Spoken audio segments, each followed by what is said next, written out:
Oh, welcome to Family Hour of the YAHOWAH blog. We actually have a full cast of characters tonight. We're proceeding on my favorite series thus far and all of the things that we have done. I didn't think anything would ever pass my love of Dowd is the One, the 89th Mizmor. But nonetheless, I think this story on returning to the garden has been my favorite because of all of the profound insights that we have derived and how really important they are for our time and for our lives. Up there in the top left, we have Captain Kirk. I understand you've been you have been probed these last few days. You're about to be radiated. So the next time we see you, you're going to be glowing. And I understand that there is jeopardy for that those 3 hairs on the top of your head. They could be put at risk, but you have been successfully probed and survived it. Yeah, so far. You've counted each of them. You have an inventory of those hairs, and you're gonna protect them. I marked them so we can redo the transplant. All right, and underneath Captain Kirk, we have Dr. Jeff. Dr. Jeff, it appears that you are at home. It is always good to see you, my friend. Dr. Jeff and I have been together for, almost as long as Moses has been around. For some reason, we have you on mute, Dr. Jeff, so we'll have to figure out. Mic, Jeff. We'll have to. There we go. There we go. Okay. We're banking on a quarter century, bro. We are a quarter century. We've been together like 4 times, 5 times longer than the average marriage. So this is a good sign. And Captain Kirk and I have been together almost as long. So I guess the marriage is not monogamous, but nonetheless, this is a good thing. One of the nice things too is that men, when you have a common interest and care about one another, we can actually get along and bond for a very long time. Seems like it, yeah. Yeah, and JB, you are the perfect example of how when we agree on a common cause, we can disagree on some of the details that comprise that common cause. I think we've only had 1 or 2 disagreements, and both times we actually, rather than saying, what's wrong with you? How come you don't see it my way? We took it exactly the opposite and say, that's a really interesting position. I like the logic that you use to get there. In both cases, I think we walked out saying, I think the position that I'm taking is equally justifiable, and I'm going to appreciate yours. I'll probably stick to my conclusion on some things. I think one of them was whether we observe Pesach beginning on the evening of the 13th, which would be the start of the 14th day, or is it the following day? And I'm of the conclusion that the 14th day starts on the sunset on the 13th day of the month. But you went through some excellent justifications for your position. I think it's grand fun to be able to disagree on things like that and come out of it with more respect for the other party. Yeah, Exactly. So we have done that. And there I see, Kevin, you are a man about town. You now are sitting, that round window is as I shared with you at the beginning of before we actually dialed into the show, that is the Leah window. There's a wall. It happened to be the master bedroom is what is behind you of this home that we've remodeled here. And there was that's the ocean side of the master bedroom. And it was this long, like 8 or 9 foot concrete wall. And my wife said, that's a really dumb place to have a wall. I think what would look really good there is a round window. And round, I said, well, if your wife wants something done in the master, well, it only took 4 men 2 weeks time with 2-inch drills to cut through the foot thick of engineered concrete and the rebar, and then a major crane to lift the thing out. But we got it out and put in a blue round window there, and it's beautiful. That's one of the highlights of the house. So nice to see you there. And we have Leah right now without little Cara. We don't get to see Leah without Cara very often, but I think Cara was being rambunctious. Very. So Cara got a timeout for the moment. We have the other two dogs that are having a good time here, but good to see you, Leah. Shabbat shalom. Yeah, everyone. Shabbat shalom to everyone. And Rich, you're over there hiding behind the cables? Incognito as usual. Incognito. There's our buddy Rich. So it's wonderful to be part of Family Hour. I began this program by saying that my favorite series thus far is the one we're continuing now. It's called Returning to the Garden. Leah has just shown me the new thumbnails for it to properly present it on our various social media sites. I think there's about 12 of them now that we are presenting a material on. You know, there's everything from TikTok to Instagram to Rumble, Patreon, and at least 4 channels on YouTube, plus 3, I think, on Facebook. And then we just started Twitch today, so Twitch is a big one. So we're twitching. We're twitching today, and Yes, we're also we are still surviving on X, which is a major miracle considering the swamp that X has become. But it's been marvelous, and I just saw that we have new headers for all of our social media sites, and wow, they are really beautiful. I was telling Leah that I need one of those for the Facebook page too. But goodness gracious, they're gorgeous. The new graphics and that branding series on Yada, it's really do you Yada? It's just magnificent. So we've come a long way under my wife's branding campaign. I know she's also working with you and with Mariah and others on this project, but she's the driving force of it, and it's greatly appreciated. My wife is very stylish, and we're here to convey Yahweh's message to the world. And so it's Yahweh important. said make it pretty it up. Yeah, Yahweh said make it pretty. Yeah, Yahweh does pretty. Make it pretty. Yeah, Yahweh does pretty. No question about it. it. The reason that this series, ladies and gentlemen, is my favorite is that when we return to it, and I had translated Bereshith, Genesis 1, 2, and 3, probably 22 years ago. Long time ago. And have translated on and off probably 8-10 times through that period. Mm-hmm. And yet this most recent time through over this past month. Wowza. Oh my goodness. It has been like the floodgates of insights have opened up to us. Yeah. And how this whole experience has been prophetic. We're no longer viewing what took place in the garden as a historic account, although I'm certain that elements of it transpired exactly as it is told, but it's prophetic. Yeah, it is one of the great teaching moments that exists in the Torah, and so it's sort of an if you know kind of moment. If you're not in the know, it's meaningless. Yeah, it loses its value entirely.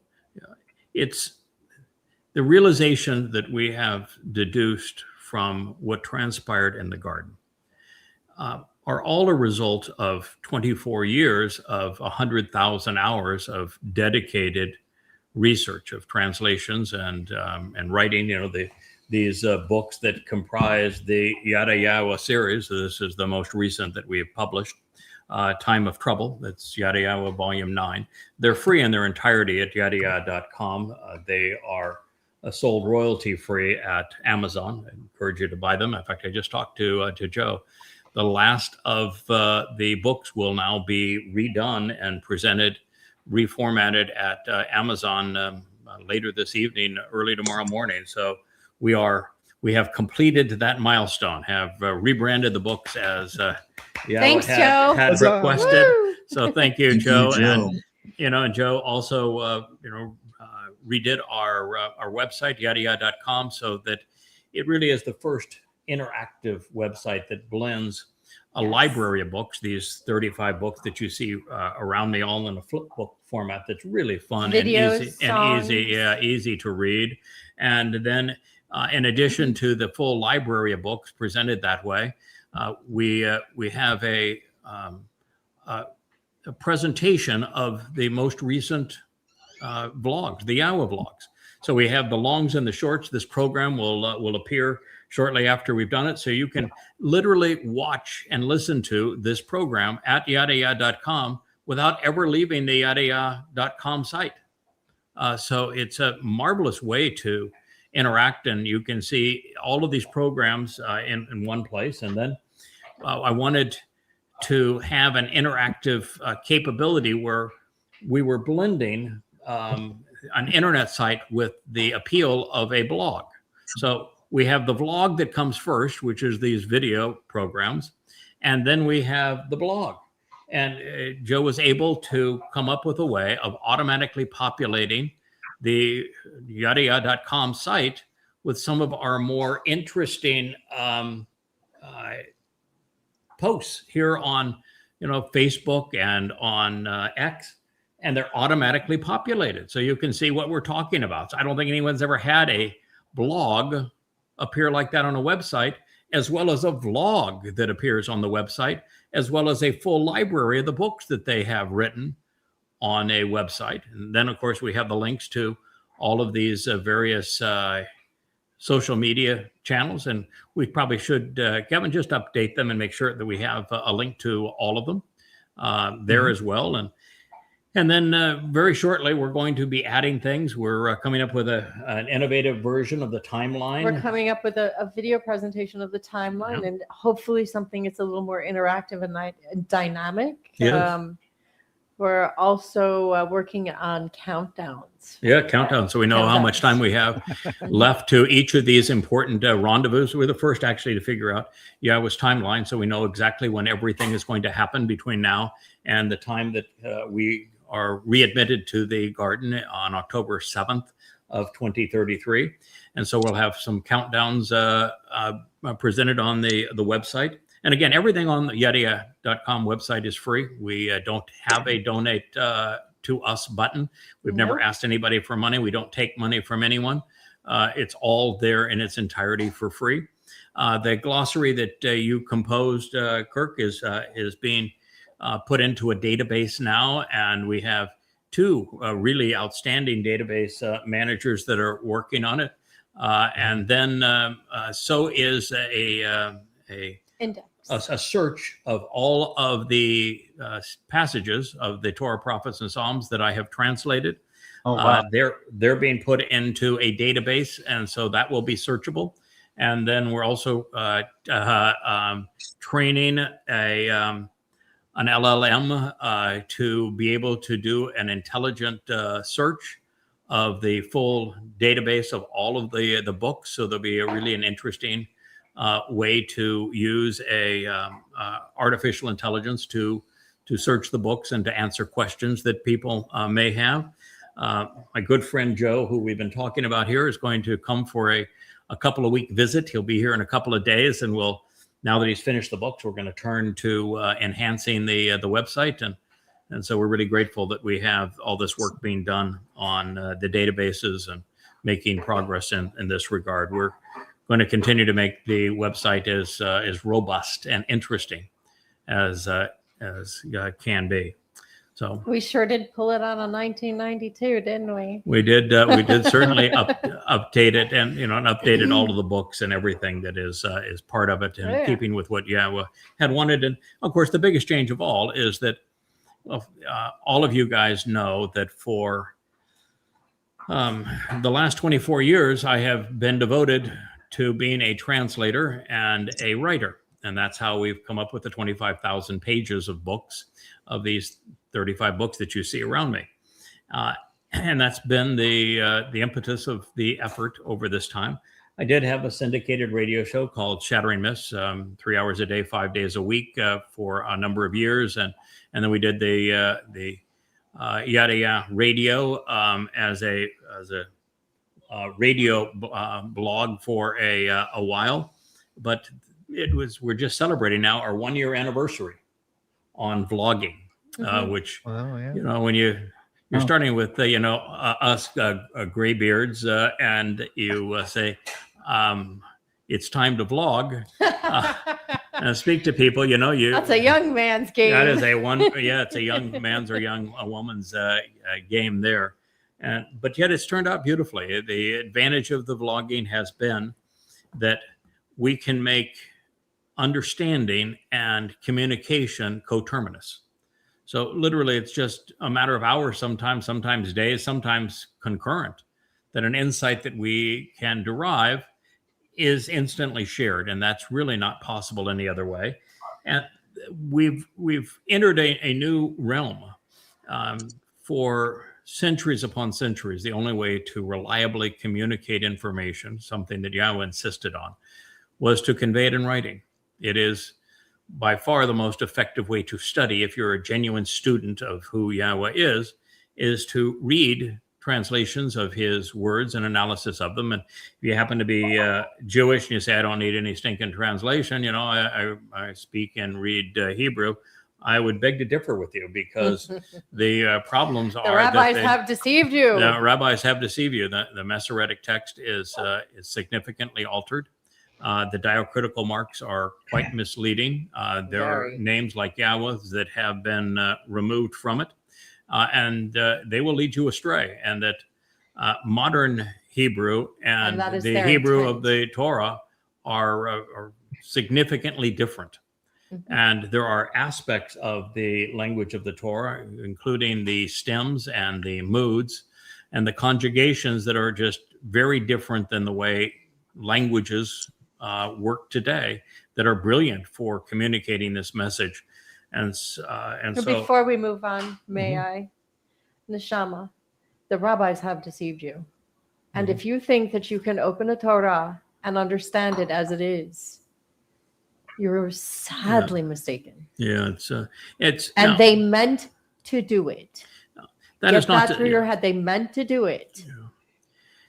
Yeah, that's not because the Torah is difficult to understand. No, it's because, first of all, you need to go back to the oldest manuscripts, the Dead Sea Scrolls. Then you need to scrub every word of the diacritical markings, which have been deliberately misleading in favor of the religion, which we have done.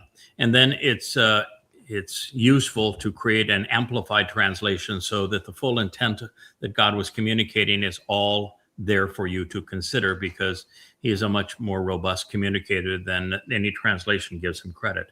And then you need to have a verification mode, which we have done in all of our translations, so that when you have a translation from Yahweh, you're in a position to look at, and here, pages here, where you can see that the bold text conveys the key aspect of the particular message, where in the parenthetical is the Hebrew word in its most genetic form, that you can copy and paste into any search engine and validate the translations. This gives tremendous credibility to the rendering of the text, so that you can validate it for yourself and find out who's telling you the truth. And so I think all of these things are essential, as well as to have a translation, particularly an amplified and verifiable translation from the Dead Sea Scrolls, scrubbed of the religious diacritical markings, that is juxtaposed to an ongoing commentary. Because the purpose of the commentary is that I can, and I guess could, have just left you the text to read. But the fact is that no one's understood the text in between 2,500 and 3,000 years. So even though the translations would be more complete and accurate and verifiable, it's not enough for most people, because they just don't understand it. They don't get it. And that's why we're going to go, when we return to the garden, this series, we're going to share things that no one has seen, but yet are undeniably true. And I'm going to begin with a recap, going over those things. Craig, I was going to say that in deference and truthful respect to the Etz Ada'at, the tree of knowledge, I'm going to go out on a limb here. And that what I'm saying is that the flow of knowledge which has morphed into a deluge, which has subsequently evolved into a tsunami of knowledge, is as relevant and as important as those, if not more so, who have won Nobel Prizes in medicine and science over the years. Agreed. Particularly if your interest is in God. If you want to know why we're here, how life was conceived, why it was conceived, how we can escape this planet alive and go explore the universe, how we can inherit the covenant that has been promised from Yahweh, and how he accomplished all these things. This is the only place you can go. There's no other place ever that has, in the past 2,500 years, that's properly conveyed Yahweh's name, introduced you back to his beloved Son, who's the one who has enabled our salvation, or to explain the timeline that we're up against now and where we are in it. I've shared with you that this is beyond life-saving. This is life-preserving and perpetuating into eternity. Yeah. And for those who think that we're blowing our own horn, you're goddamn right we are. We were asked to blow the shofar. Are you listening? Come on. Yeah, and it's not really our horn. It's Yahweh's. It's Yahweh's horn, and God's really clear on making it obvious when He has chosen someone through whom He wants to speak. And in the role that we are fulfilling now, there are upwards of 1,000 prophecies. Many of those prophecies are some of the most profoundly important prophecies that have ever been considered. You know, you start with the fourth day of creation. The fourth day of creation has nothing to do with the creation of the sun and the moon. The sun, God has a word for sun. There's a word for moon in Hebrew. Neither one are mentioned. And by the way, the sun and the moon existed long before there was plant life on this planet. And the third day is the conception of plant life out of the ocean. So the fourth day had, nothing to do with the conception of the sun and moon, and doesn't say so. It's a profoundly important prophecy. It says that on the fourth day, Yahweh revealed that there would be a greater and lesser luminary. He calls both of the luminaries important. They're both exceedingly relevant, but the greater luminary is more important. And that luminary is the source of enlightenment that we are considering. And the lesser luminary reflects the greater luminary's light. And they serve as signs for the Mow'ed, which are these 7 annual meetings for us to not only meet with God, but for us to be introduced to the restoring witness to the eternal testimony. There is nothing more important. What a profoundly important prophecy. And the prophecy speaks of Dowd, the beloved Son of God, our Savior, the former and returning King, and of his herald, Yada. And then it goes to the tree of lives and the tree of knowledge. Again, that's the exact same 2 individuals, with Dowd representing the tree of lives and Yada representing the tree of knowledge, with one leading to the other the same way. And you go all the way through the text, the 18th chapter of Dowd. It's an ode to Dowd. That the person that Moshe was speaking of is God's beloved son. It's Dowd, the Messiah, the King, the prophet. And then you turn to the 29th chapter of Dowd, Deuteronomy.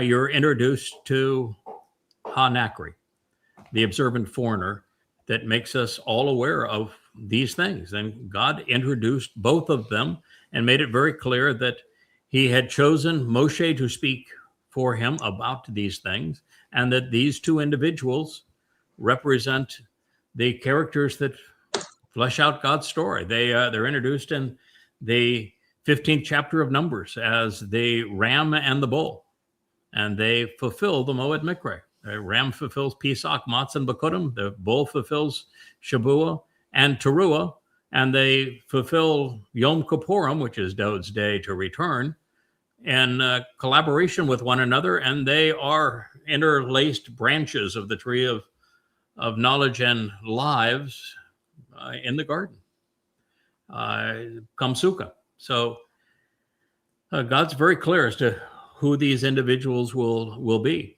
Now, specifically as we speak of the garden, there's some things that were profoundly important. We want to cover them again prior to pursuing with the text. The first of those is that a garden is Gan, and Gan is based upon Gana. Sukkah is based upon Sukkak. Sukkak, the verb, and Gana, the verb, both speak of that which is protected, enclosed, covered, and sheltered. And so the garden, this sheltered garden, was a microcosm of what God created in the earth, our planet. They are sheltered, protective, enclosed, environments that are conducive to life.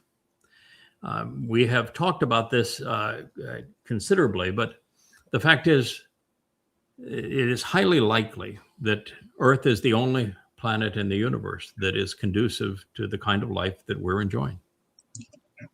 And we say this for lots of reasons. There are so many finely tuned ingredients to our planet, from the molten core and the magnetic field that protects us from cosmic radiation, to the water vapor in our atmosphere and the perfect size of the Earth to hold that atmosphere in place, and the magnetic field to keep it from being blown away by the solar winds that protect us from all of the harm that exists in the universe that would just kill life.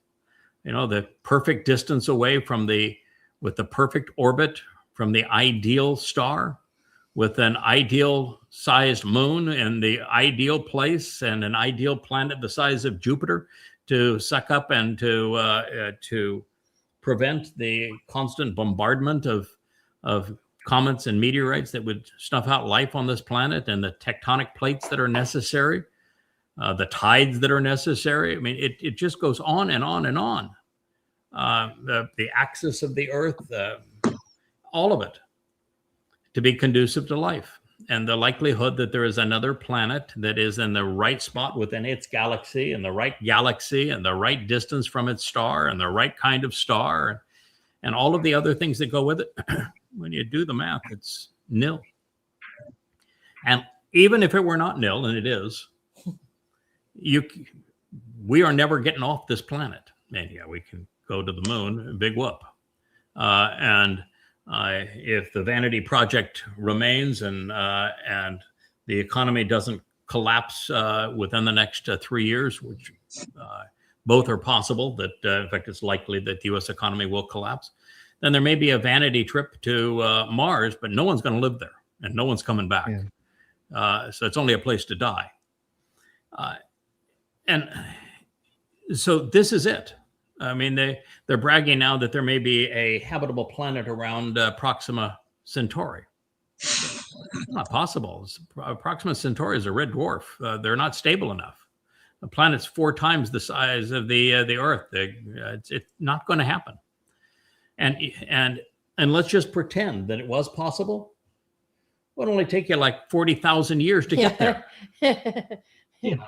I hope you can freeze your DNA. Yeah, I mean, it's at this point, a manned object this fastest it's ever gone is 1/10 of the 1/10 of 1% of the speed of light. 1/10 of 1%. It's not going to get there. So, you think the gravity's 4 times as much as there as well? It would be 4 Gs when you set foot on that planet. Yes. Yeah, with it being 4 times the size. So, yeah, we'd be pancaked, and the other things are that the thickness of the atmosphere. Like, look at Venus. Venus is the same size as the Earth, but it has so much atmosphere that is around that planet that the pressure on the surface of Venus is like being 2,000 feet under the ocean.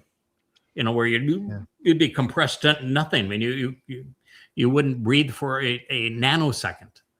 I mean, it's just so much that goes crush into. you Yeah, so much. instantly. Yeah, it'd be Crush. instantly crushed, and it's of course the temperatures are high enough that they'd melt any metal object. Your skin would be singed instantly. A metal craft that's perfectly designed for the harsh environment. I think the longest any one of them last was an hour, and most of them were just minutes. One picture. One picture. Yeah, Smile Planet. This is our only shot.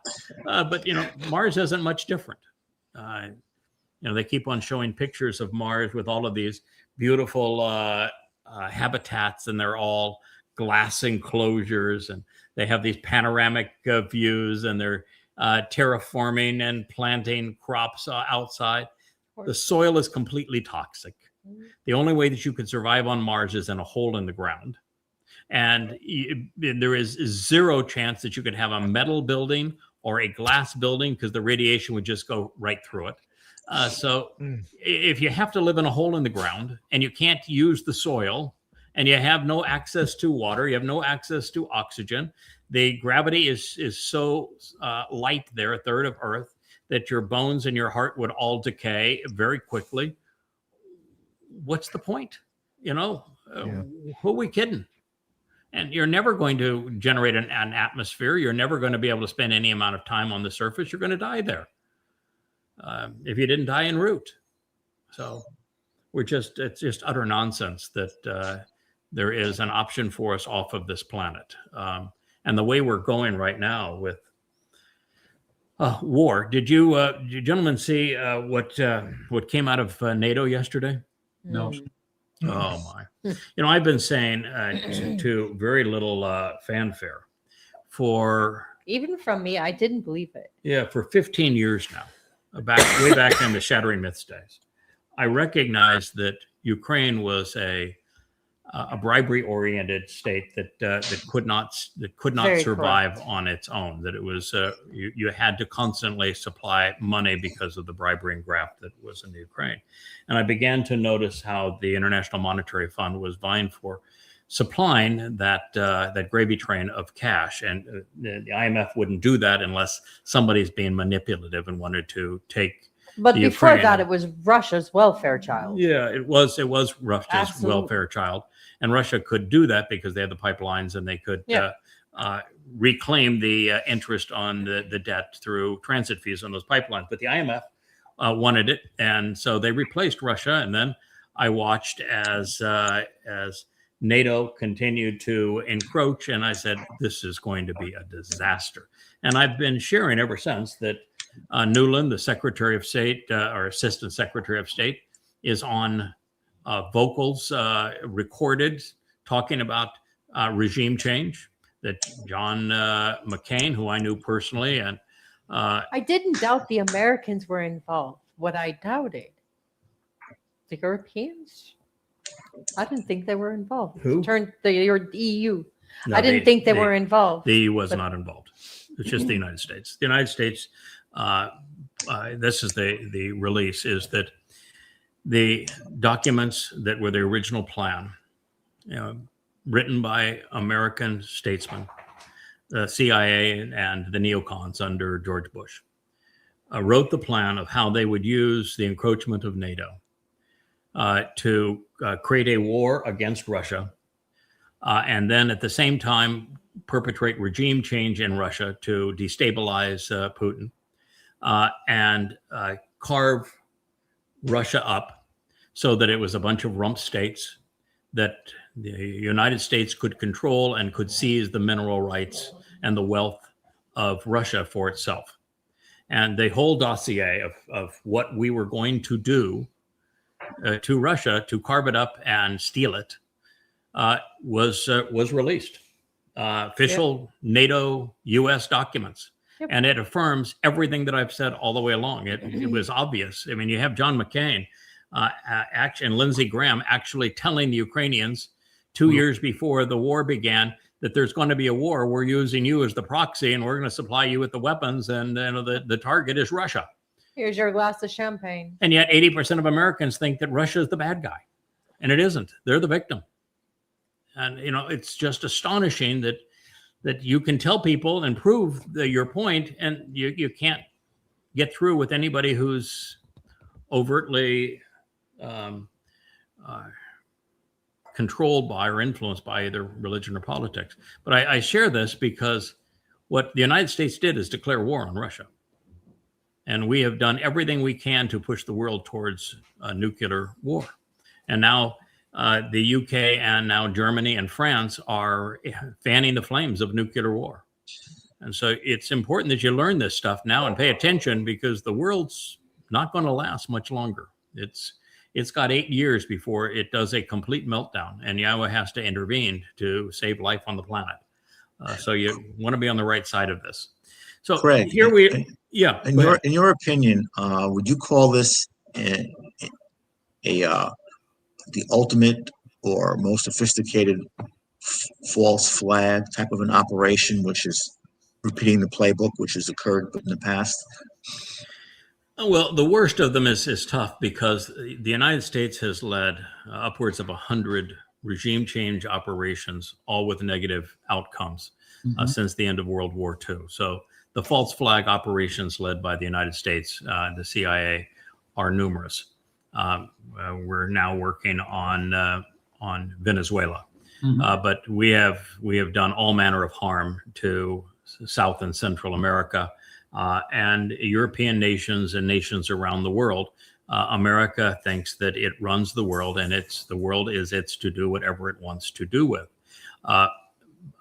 And I would say that the regime change operation in Ukraine, and attempted regime change in Russia, and the cause of this proxy war against Russia in the Ukraine, which the United States and NATO have lost, that it was the dumbest of them all, because it put the world on the precipice of nuclear war. And it's been what I've said from the beginning, that you have to be a complete ignoramus, not only immoral because of the 2 million people have died, pursuing your selfish financial agenda and your lies.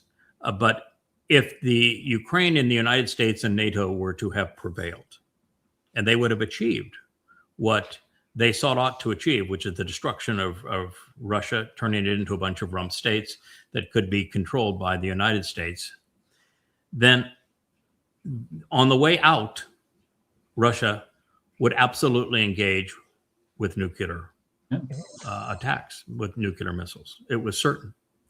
And so if winning means losing everything, the whole planet, then what is the purpose? So if you win the conventional war, which now Russia has won, but if you win the conventional war, you're going to have a nuclear war.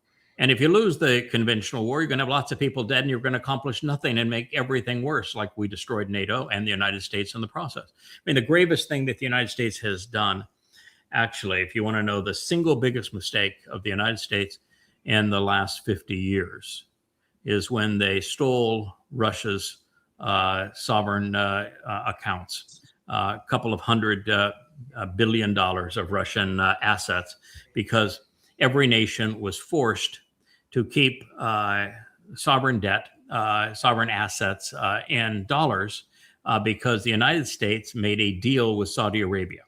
The deal we made with Saudi Arabia is that our military, our servicemen, would defend Saudi Arabia as if it were a state of the United States, which is what they did in the Gulf War, sacrificing American blood to go against Saddam Hussein and Iraq.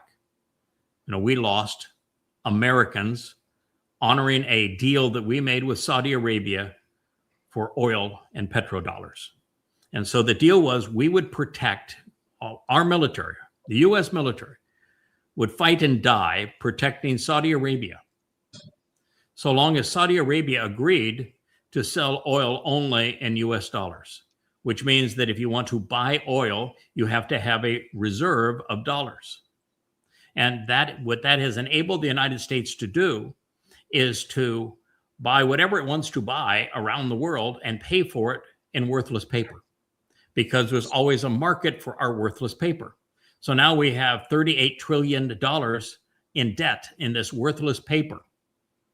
And we traded worthless paper for goods and services. And Of course, we destroyed the U.S. economy in the process. But when the U.S. took the sovereign wealth of Russia and confiscated it, what it said to the world is, you can't trust us. Ever. That the U.S. Treasury bonds are no longer safe. They're a weapon. And if we don't like you, we will steal your sovereign assets. And militarily, when we pulled out of Afghanistan, we were also proved to the world that we can't be trusted. Oh, well, that we lost the Afghani war long before that. We've lost every war since World War II. We couldn't even beat the Houthis, much less the Taliban. But no, the issue was when we stole the sovereign wealth of Russia on a war that we initiated. What we proved is that the dollar is weaponized and it cannot be trusted. And so every country around the world, including Saudi Arabia, said, we need an alternative to dollars because this isn't going to work. You can't trust the United States and they will steal your money. They're the bully. And so put China in the driver's seat along with Russia. They were the industrial engine of the world. They started buying gold. You know, gold is at record highs because central banks around the world now are storing their wealth in gold as opposed to dollars. When the treasury bonds expire, no one's buying them anymore. Not Japan, not China, not nobody, not no way, not no how. And so the U.S. cannot finance its debt anymore without doing what Germany did, where you just, in Argentina, where you print so much money, it takes wheelbarrows to buy a loaf of bread. And that is where the United States is now. And they have no one that wants to help the United States because we proved that we cannot be trusted. The dollar can't be trusted. So the dollar is rapidly losing its place as a reserve currency. And when it is no longer a reserve currency, there is no way for America to sustain its debt. And they've always said that when your payment on debt, service of debt, exceeds your defense spending and is the highest expense item on a national balance sheet, that you're done as a country.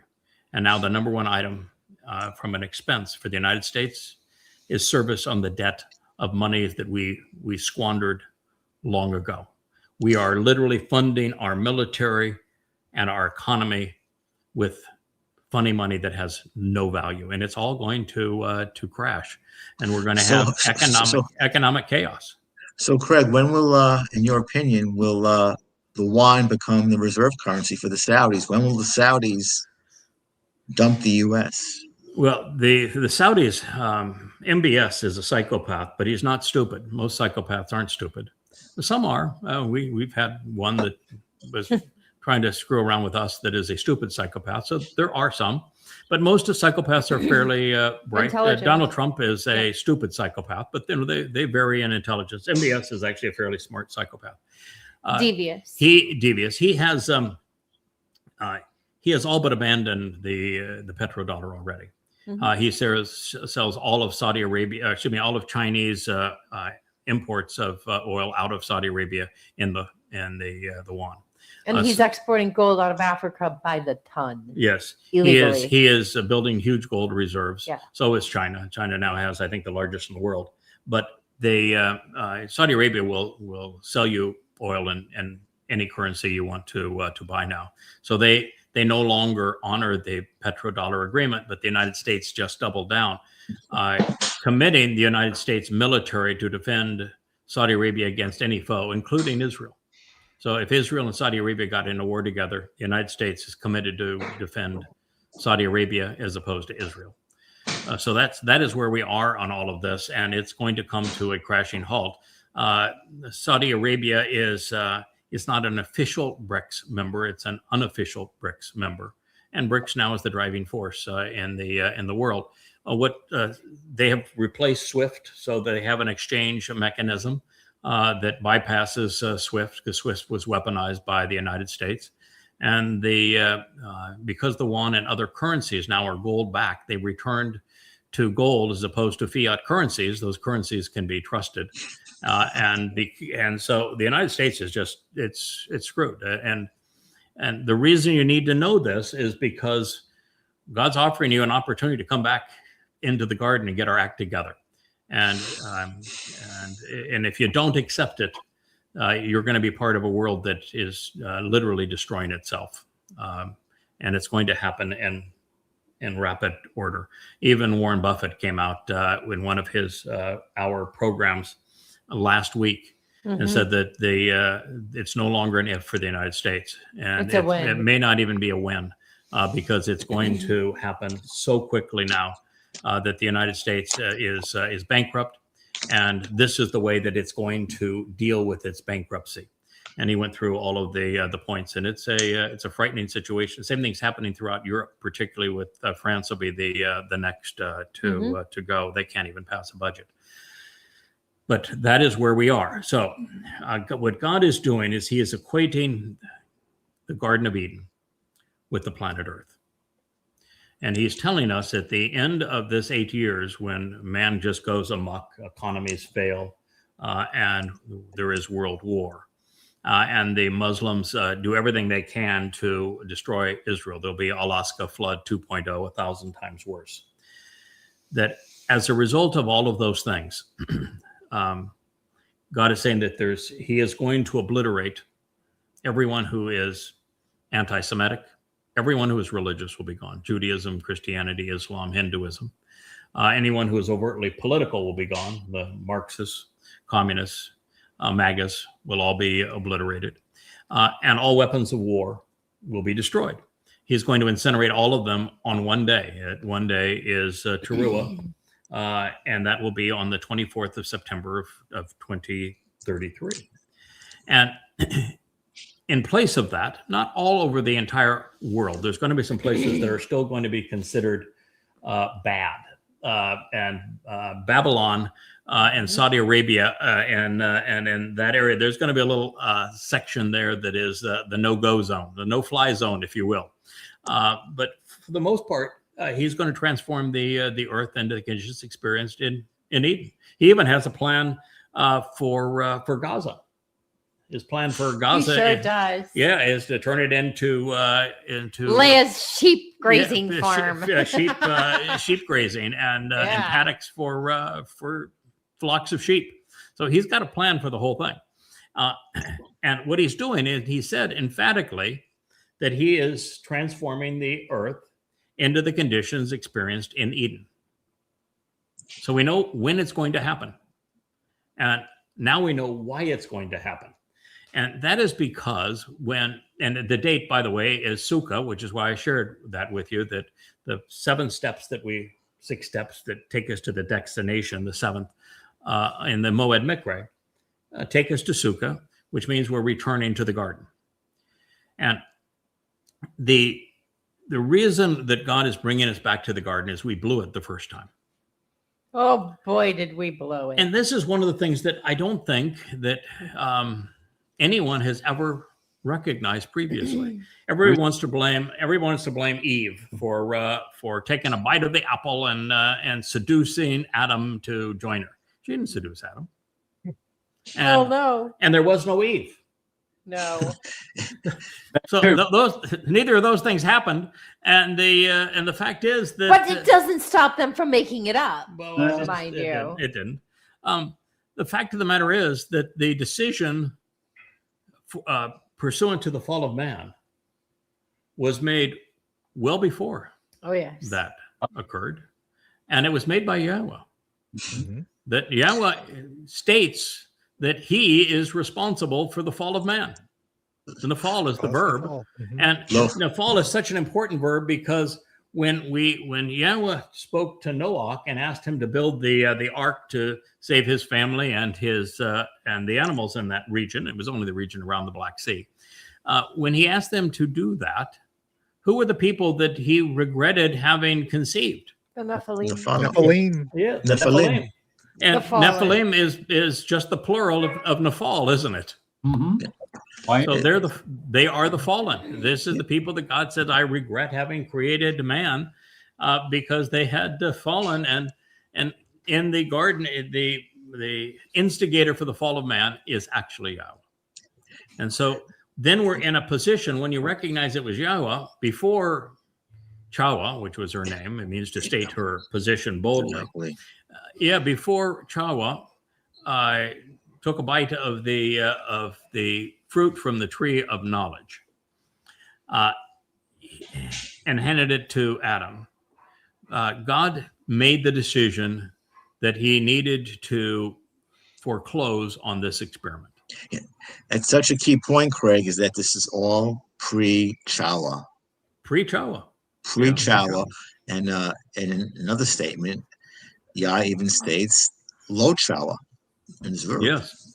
Well, actually, in the second statement that Yahweh etched on the first of the two tablets, he actually uses lo Chahweh as a verb to explain that you should not be religious. Do not create masculine or feminine gods or goddesses. That this is a very bad thing to do. The whole second statement that was etched in stone is don't be religious. And he uses lo Chahweh, the negation of the verb that is the basis of Chahweh's name, which means to make a bold proclamation. He says, don't do that. Do not make a proclamation in favor of masculine or feminine gods or goddesses. So this is absolutely true. Now, the thing that we also determined is that Yahweh decided that he was going to leave this relationship with Adam before Chahweh was created, and which is why he said it's not good for man to be alone. Yes. He would never have said that if his intent was to stay in Adam's proximity, in his company, because then he wouldn't have been alone, would he? No. So when God said it's not good for man to be alone, it was because God intended to end that relationship. Wow. And so we're put on notice really early on that this relationship was not working out for God. And then we learned that after he created Chahweh, one of the things that we find it's fascinating is that he says that Adam was created in his image. Now, that does not mean that Adam was the first man, but he becomes the first man created in God's image by the addition of a nesama, a conscience. Mm-hmm. This is the very thing that separates humans from artificial intelligence. They say that they have new supercomputers now that they can think faster than all of the 8 billion humans on the earth combined. Well, I'm telling you that they're really not thinking. They're processing information. They're not thinking, and they have no judgment, no discernment, no sense of right and wrong. And the nesama is what gives us humans that capacity. It's just that it's unused by most people today. And so God says that nesama made Adam unique. And then so he took this man, gave him a nesama, and put him into the enclosure of Eden, saying that he was now in the image of God, which means he had a conscience. Then he creates Chahweh, but Chahweh was created in the image of man, not in the image of God. Right. And Chahweh's express purpose was to work to support the man. And I know that today women, hear me roar, but the fact of the matter is God also puts himself in that same position. God says, I'm here to help. Ezer is the verb. God uses it to talk about the fact he's here to help man. So this is a very positive thing, the fact that Chahweh was created to be supportive of man, and man was created to work with Yahweh. It's his first instruction, to be observant so that he was aware of his environment, a good explorer, someone to be fun to take on a road trip together, that he was supposed to listen to Yahweh and respond appropriately and engage to make the situation better. And if he failed, to have the wherewithal to get back up. Adam failed across the board. Yahweh was very clear that Adam was listless. He was unmotivated. He didn't listen. He didn't contribute. There's not a single statement where Adam did anything that had any value. And so we find out why God gave up on Adam. He wanted somebody that he could take off of this planet and explore the universe that he created. 2 trillion galaxies out there waiting to be explored. He wanted someone he could trust to take from 3 dimensions into 7 dimensions. And Adam wasn't that guy. He didn't listen, didn't respond, didn't show any resolve, no contribution to the relationship. He was dull, uninteresting, unreliable. And that's the reason why God ended the experiment. Because in that sheltered place of Eden, there was no way that Adam was going to improve. Because you only gain value as a person by making a contribution, creating something, building something, working. When we work, we build things of value. When we don't work, we don't. I mean, all these insights that have come to us, understanding the conditions of Eden, have occurred because we worked at it. You know, we work from before sunrise to well after sunset every day. If you don't work at it, it's not going to happen. So this is what Adam didn't do. Now, there was a guy that came around 3,000 years later that did all of these things. Mm-hmm. He was brilliant. He listened to God. He responded appropriately. He engaged. He was did whatever Yahweh wanted him to do. And he was great at it, passionate about contributing. And he fell lots of times. And every time he fell, he got right back up. Better, wiser, more reliable for the experience. That man is Dowd, the man that God said, "This is my son. I'm his father. He's my chosen one." So we are capable of being what God wants from us. Dowd proved it.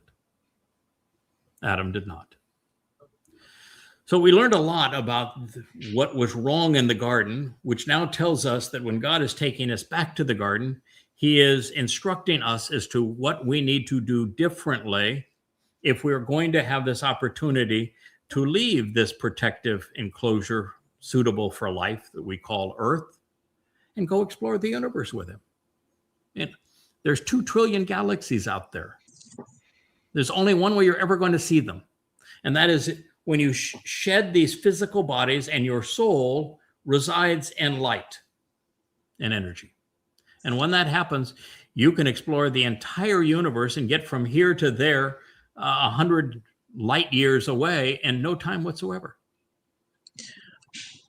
And when you're there, you can transform some percentage of your energy into matter and enjoy, a good glass of wine, or feel this heat of that star against your cheek. Enjoy a Passover meal. So we're going to have those opportunities, but what we have to do is to be like Dowd, like David. And that's the reason why there's a final remnant of Yisrael that's being invited back into the garden. And it is our responsibility to share with them what we have learned. That's why all of these books exist. This will be the library for Eden.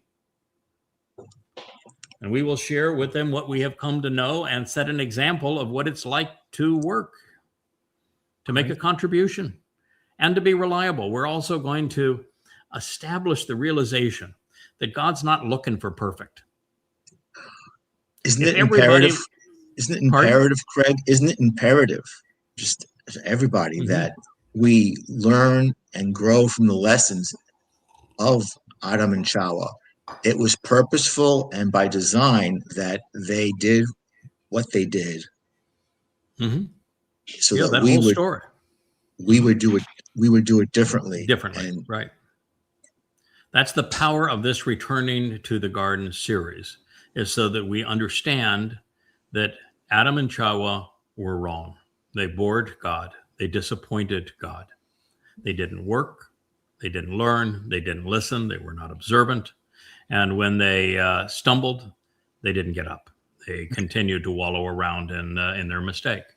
And then what we learn is 3,000 years later, God says, now this guy, he is my chosen one. This guy is my son. I'm his father. I'm bringing him back such that he is the full influence of God in my presence, Elyon. And that's Dowd.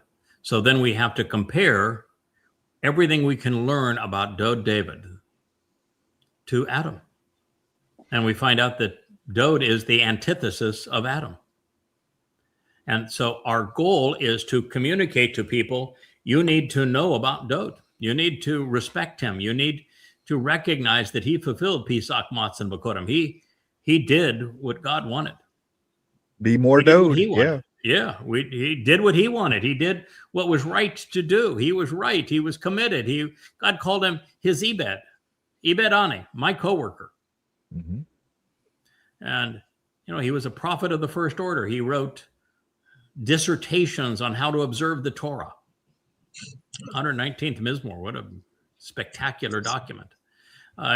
His first 35 Psalms plus so many of the others are revolutionary in the way that they introduce the purpose of life to us and his purpose. So the answer is be like Dowd. Don't be like Adam. So it's a beautiful presentation of what God expects for us. And the timing here is less than 8 years and we're being brought back. Now, there are some people who will enter the garden already prepared to live in the seventh dimension with Yahweh. And they will be those who are harvested on Shabuah and then gleaned on Towrah. But all of the rest are the remnant of Yisrael and Goyim who are deemed sufficiently unreligious and unpolitical, non-conspiratorial, anti-Semitic, such that they can be purged of their guilt of omission and be allowed back into the garden. But they're going in as babies. They don't know diddly squat. They'll just be learning Yahweh's name. They'll just be learning who Dowd is. They're in nursery school. And so we've got 1,000 years to prepare them to be like Dowd. And that is the story of returning to the garden. Profoundly important. And there are some important dates along the way, but the ultimate date, if you don't make the Shabuah harvest or the Towrah gleaning, is to be there on the Shabbat of Towrah, the 24th of September in 2033, so that you can be purged of your guilt and re-enter that garden as Dowd returns 10 days later and we enter the garden 5 days after that. So this is profound. I mean, I know that none of these things have been shared previously. So with that hour-long introduction, gentlemen, let's return to the text. So it reads, Yahweh, who is God, called out, issuing an invitation to read and recite, Hikara, to the man, El Adam. And he said to him, where are you? Where are you? Now, is God going to ask that question if he's omniscient, knows all? No. And why would God use a verb like kara when he could have used the common word for God said to him, which would have been amar, or even God spoke to him, which would be debar? Why do you think he used kara? It's the basis of Mikra. Yeah, of course. It's prophetic, isn't it? Because the only way that you're going to get from where are you to here I am is through the Mikra. And Mikra is based on Kara. It's the 7 steps that we walk to God, 6 steps to him, and the final destination, which is Sukkah, the re-entrance into the garden. And so God was telling you the way that this is the path back. The path back is to be called out of this world, to answer the invitation to meet and greet Yahweh by reading and reciting what he has provided, Kara. And there are 7 of these Mikra. And he said, to him, where are you? And that's the question everyone should be asking themselves. Where am I? Pursuant to God, where am I? If you're an Israeli, you're thinking, well, God's protected us, boy. We're under his protection. No, you're not. God made it really clear that he has left you. where you are is one thing, where he is another thing. And he says he's returning to Shamayim, and he's not coming back until you return to him. And you're not going to return to him in mass until Towrah and year 6,000. Yeah, you don't even know what year it is. You're off by 197 years. But year 6,000, yeah, it's only 8 years from now, 2033. Right. By the way, it's remember Hosea 4:6, and forget about Hanukkah. It's a farce. It is. Yeah. Yeah, God says that my people are destroyed for lack of knowledge. And as a result of telling Hosea to marry a religious prostitute, God was saying, you've cheated on me by being religious. And yet, Israel may be the most religious country on earth. So they're still cheating on God by religion. And so long as Israel is religious, they have no relationship to God. The most hated people on earth by God are rabbis.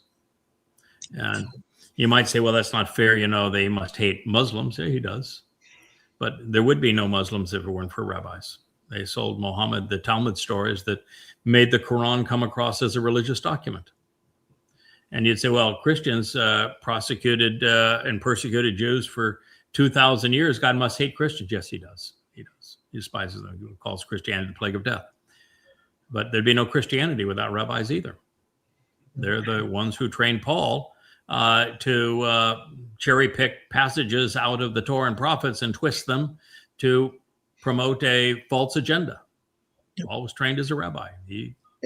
Truth be told, is that the rabbis serve in an analogous way as the DNA for Christianity and Islam. Yes, they are. They are the DNA of Christianity and Islam. And when you look at Rabbi Akiva, who's the father of rabbinical Judaism, he's the one who perpetrated another false Messiah, Bar Kokhba, and he caused the diaspora. And the Holocaust is a direct result. And so the father of your religion is an absolute fraud who was totally destructive to you. How could you be so stupid? And then you parade around thinking, well, no, we got a Star of David. No, you don't. It's the Star of Bar Kokhba. David doesn't have a star. His name is not David, it's Dowd. And by the way, he's the Messiah, and he is the Son of God, and he is the Savior, and he's the one who's coming back. You've got it all fouled up, and it's largely because the rabbis have been so disastrous to you. So where are you? You're one of those morons that's dancing about in your black morning suit and your rat hat? No. You're wearing a yarmulke because you want to emulate the Greeks? No. If you're going to a synagogue, which is a Greek word? No. If you're listening to rabbis, a word that means exalted? No. God doesn't talk about rabbis. There's no rabbi in God's story. None. One of the most arrogant, haughty terms ever created. Rob, great one, exalted one. Yeah, it's strictly arrogant. And you could take every one of the rabbis who has ever lived, and you take the sum total of all of their insights and knowledge of the Torah and prophets, and I've exceeded them 1,000,000-fold. One guy, a Nakri, an observant foreigner. They're just complete and utter frauds. They're, according to Yahweh, they're blind. They're dumb. And Israel, until you distance yourself from them, you will never be among those who are invited back into the garden. It is for the non-religious.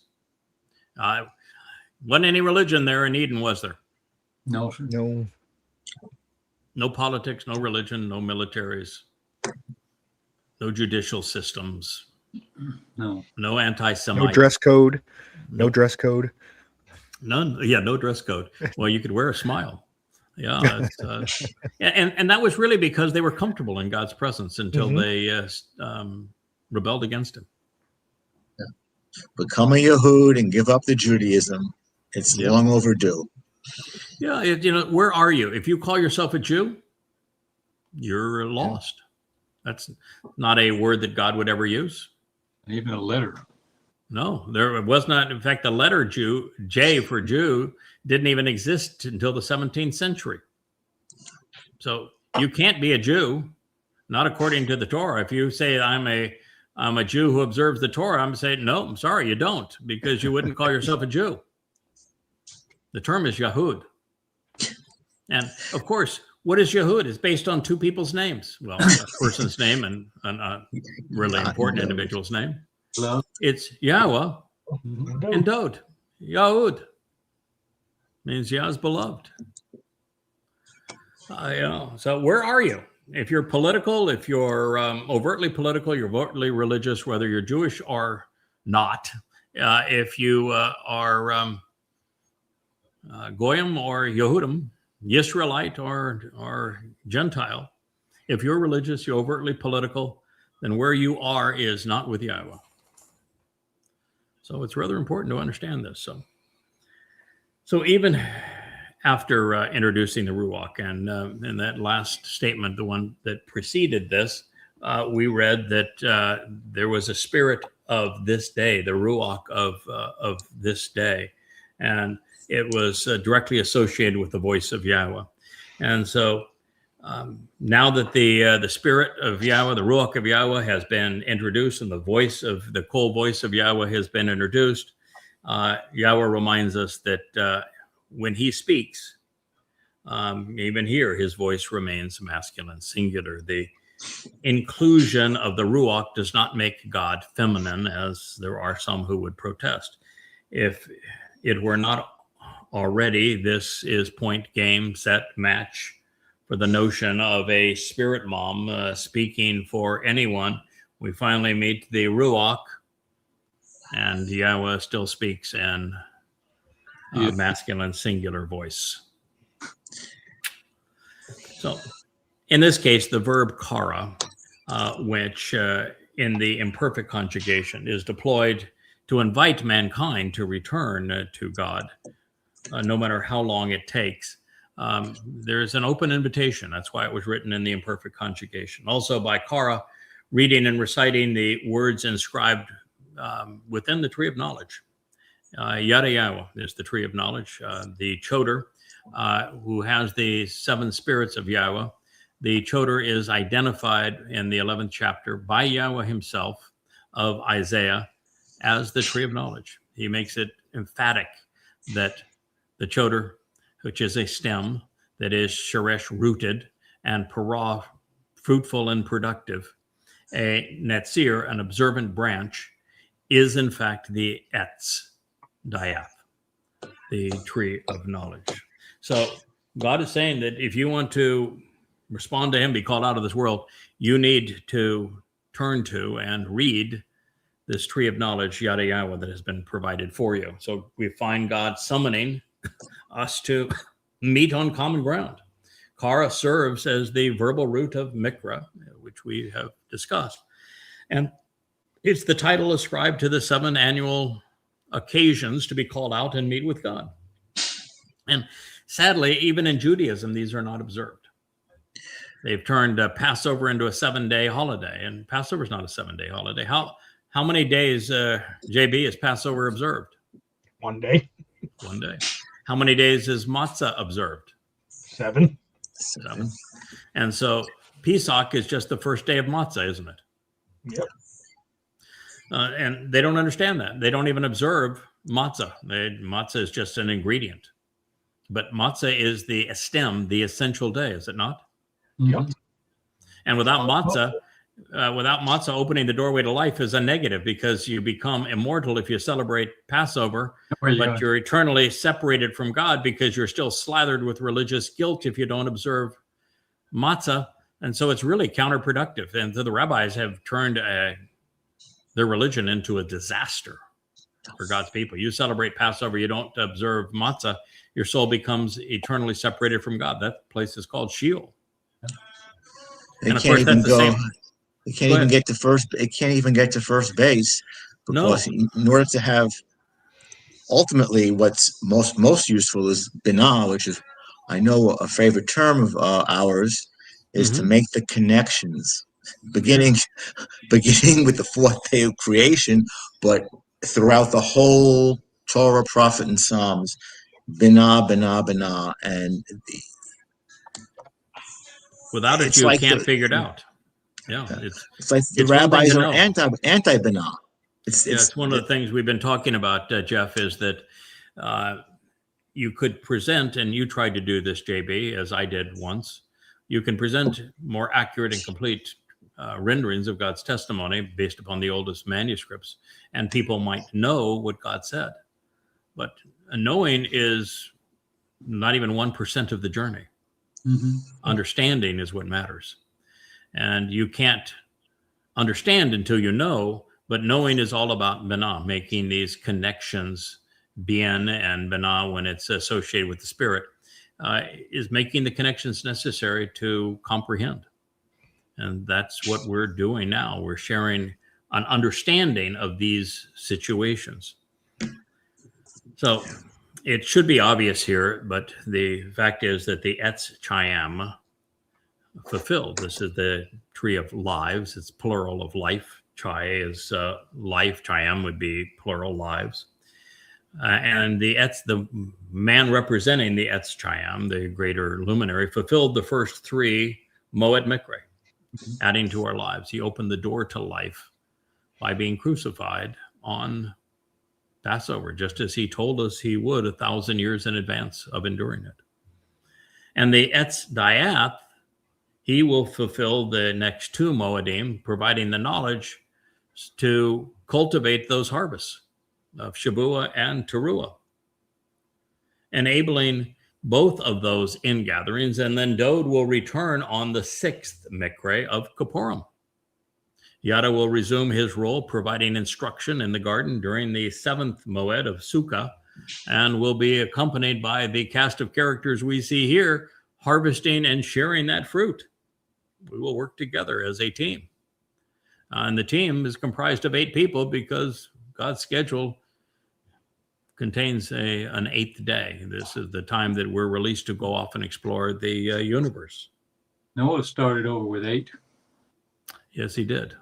Yeah, 8 is essential. How many days are there of Sukkah? 8 days. 8 days. 8 days. And how many people are identified that are harvested that will continue to engage on Shavua and Towrah and then on Sukkah again? Yeah. 8 people. 8 people. Yeah, 8 people. And so it's all symbolic of what God is trying to deliver. And if you don't want to be part of it, you may want to retire now, because it's job security. That's the good thing. But the employment contract goes through the next 1,000 years. So it's 8 years between now and then, and 1,000 years thereafter. So it is job security. But you better like the work. You better like the people you're working with. Because it's going to be a long haul. But just think of the dividends. I mean, everybody that is part of the Shavua harvest will be there because we did our job. Yep. And the same thing will be true on the Towrah ingathering, and it will be true with those who are purged of the religious guilt on Towrah by the Adam of Parah, and it'll be true when they have a chance to celebrate Dowd's return with YAHOWAH, and then everybody who is allowed into and then later out of the garden is going to benefit from the work we do. Speaking of Binah, fellas, and Leah, looking at Mizmor 6, look at what Dowd says about the octave, the 8th octave. Yeah, the 8th octave. He introduces it. He says, this is all about the 8th octave, the time beyond the time. We have it's a 7,000-year plan that God instituted. We're 8 years shy of 6,000 years through it, from the time we were escorted out of the garden to the time that we will return to the garden in 8 years. And then we have 1,000 years to celebrate education in the garden and equipping this mortal remnant of Yisrael to become covenant and leave this planet with YAHOWAH, which is a marvelous opportunity. And then we will spend all eternity together. So this is the story that YAHOWAH was telling. And the Etz Dayath is the knowledge that will get you back to the tree of lives. And it means that everybody is given the opportunity to live 2 lives, this life and an eternal life thereafter. So it's a marvelous gift that is being offered. So should you want to be among the beneficiaries, I would follow Yahweh's advice. I would consider this as your opportunity. I would capitalize now. I would start reading and reciting what you learn. Go to YadaYah.com, read these books, listen to the Yahweh blog, capitalize, because chances are you will not be one of the survivors if you don't of the next 8 years. Huge percentage of this planet's going to die. 2 out of every 3 Jews, and I think they're going to fare better than people on as a whole. It's, man's going to do awful things. There is going to be nuclear war. The planet will be in upheaval. So now is your time to respond. To link in your life assurance policy.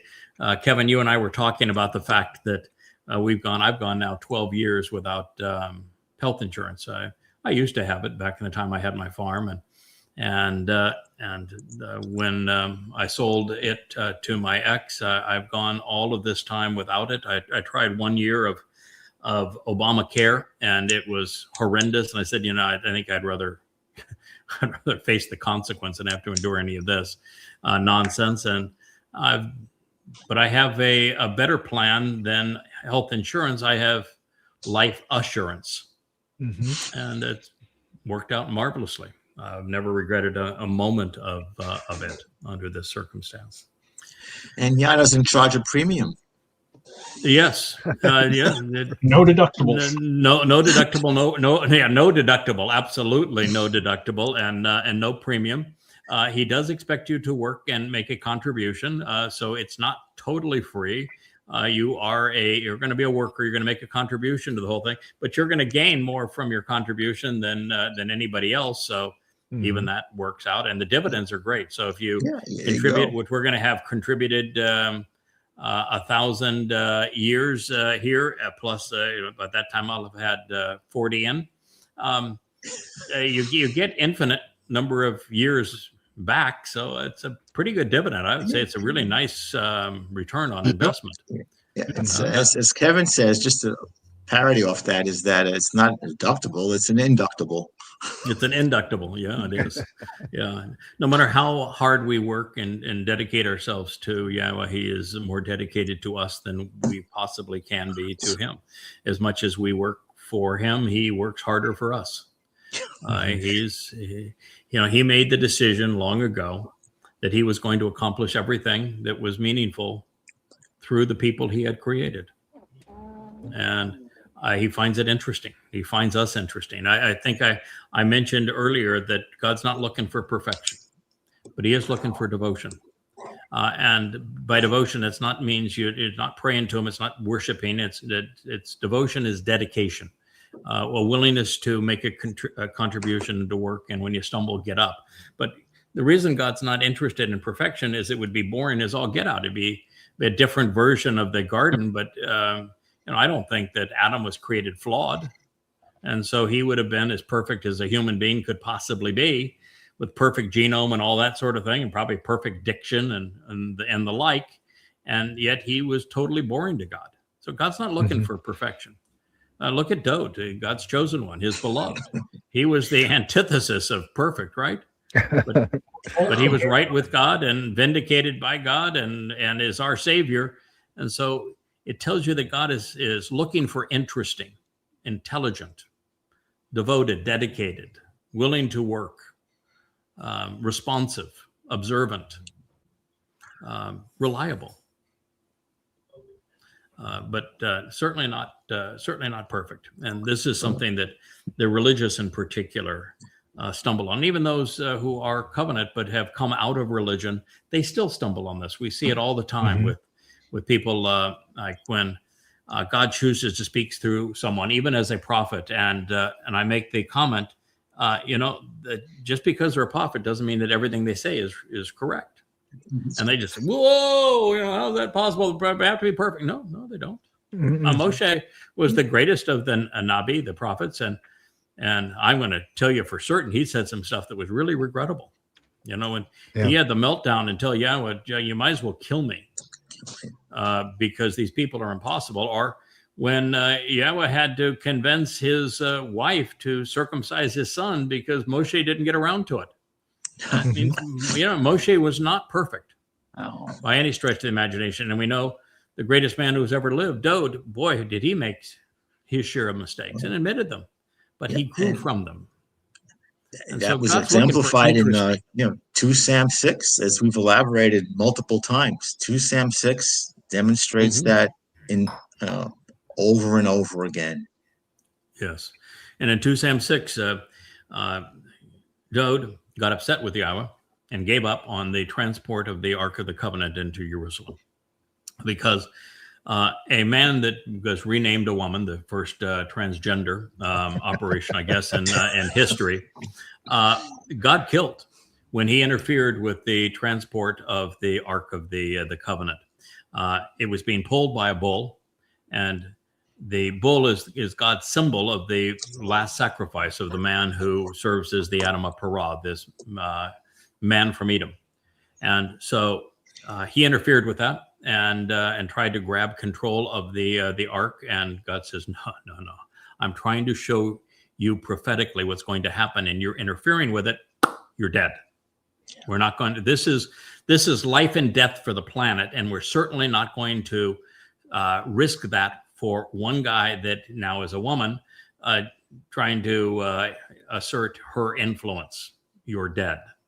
And Dowd didn't like that. And he just said, I'm not going to play then. I'm going to go away. I don't know how to move the ark any further. And I'm just going to leave it right here. And I'm going to go pout. And that's basically what Dowd did. He was angry with God. And so God had to set him down. And we had a little chat. And God used a verb that says he made it absolutely clear to Dowd what was happening. And what he did is he placed Obed-Edom, a man who works from Edom.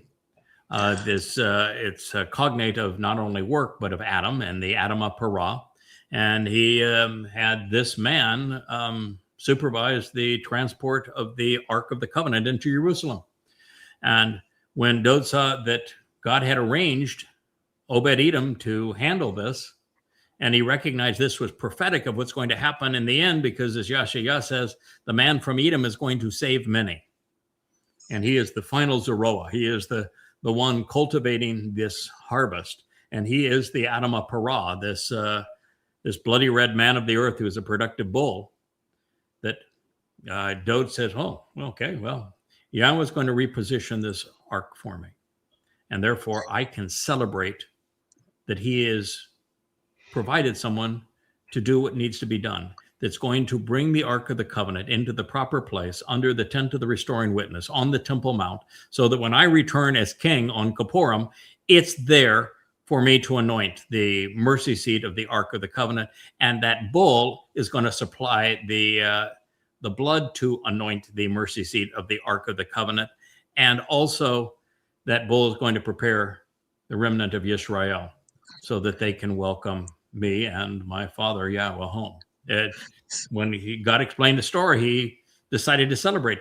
And not only did Dowd put on the ephod, the symbol of the high priest, which is he's going to serve as the high priest when he returns to anoint the mercy seat, the Kipporeth of the Ark of the Covenant, on Kippurim, and keeping with the Torah's instructions, and the bull's going to provide the blood. The rest of him was bare-ass naked, and he was celebrating. And why was he bare-ass naked and celebrating on Kippurim? You know why? Yeah, because he got it. I'm comfortable with God. I get it. Yeah. Someone else gets to do all the work. This is my day. I'm gonna party. My day. And oh, by the way, we're going back to Eden. What was the dress code in Eden? No pants. You're right. No pants optional, right? And so he was trying to tell us, I'm going to complete this story. Now that God's explained it to me, we're going back to Eden. I feel comfortable exposed to Yahweh. I understand exactly what he is going to do. And that became now one of the most important prophecies in the writings in 2 Samuel 6. And of course, what follows, where Dowd is saying, okay, now we've done all this. I've got this lovely house of cedar. I need to build a house of cedar for God. He's out there living under the curtains. And And God says, hey, did I ask for a house? No. did I ever ask for a house? Do you think that when I was with the children of Israel and I took them out of the house of slavery and to lead them to this promised land, do you think that if I wanted a house, I would have asked for a house of cedar somewhere along the way? Somewhere. Maybe you've got this wrong, Kit. Maybe you don't recognize who's the son and who's the father. But let me remind you, you are my son. I am your father. And I am responsible for your seat of honor in your throne, and I'm going to establish them. And then you're going to come back as the king of forevermore. This is how this is going to work. You know what just struck me, Craig? And fellas, tell me if you agree or not, is that we all know who Obed-Edom is.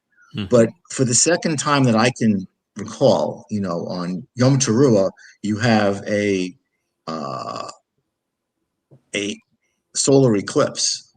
Yes, we do. But here again, Yah uses an example that the lesser luminary is used to teach the greater luminary something, and he goes along with it.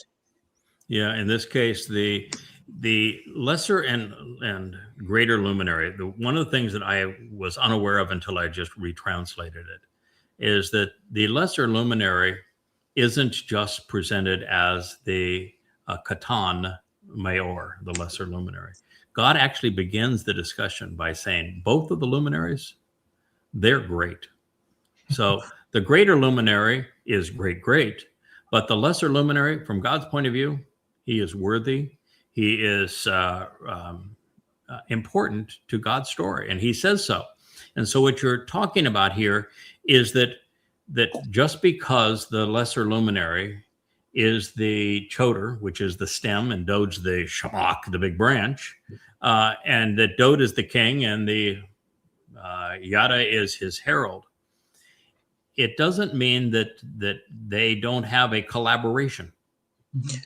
It's just as Yahweh enjoyed engaging with Dowd and Dowd's contribution to the relationship, the same thing is going to be true between the two of us.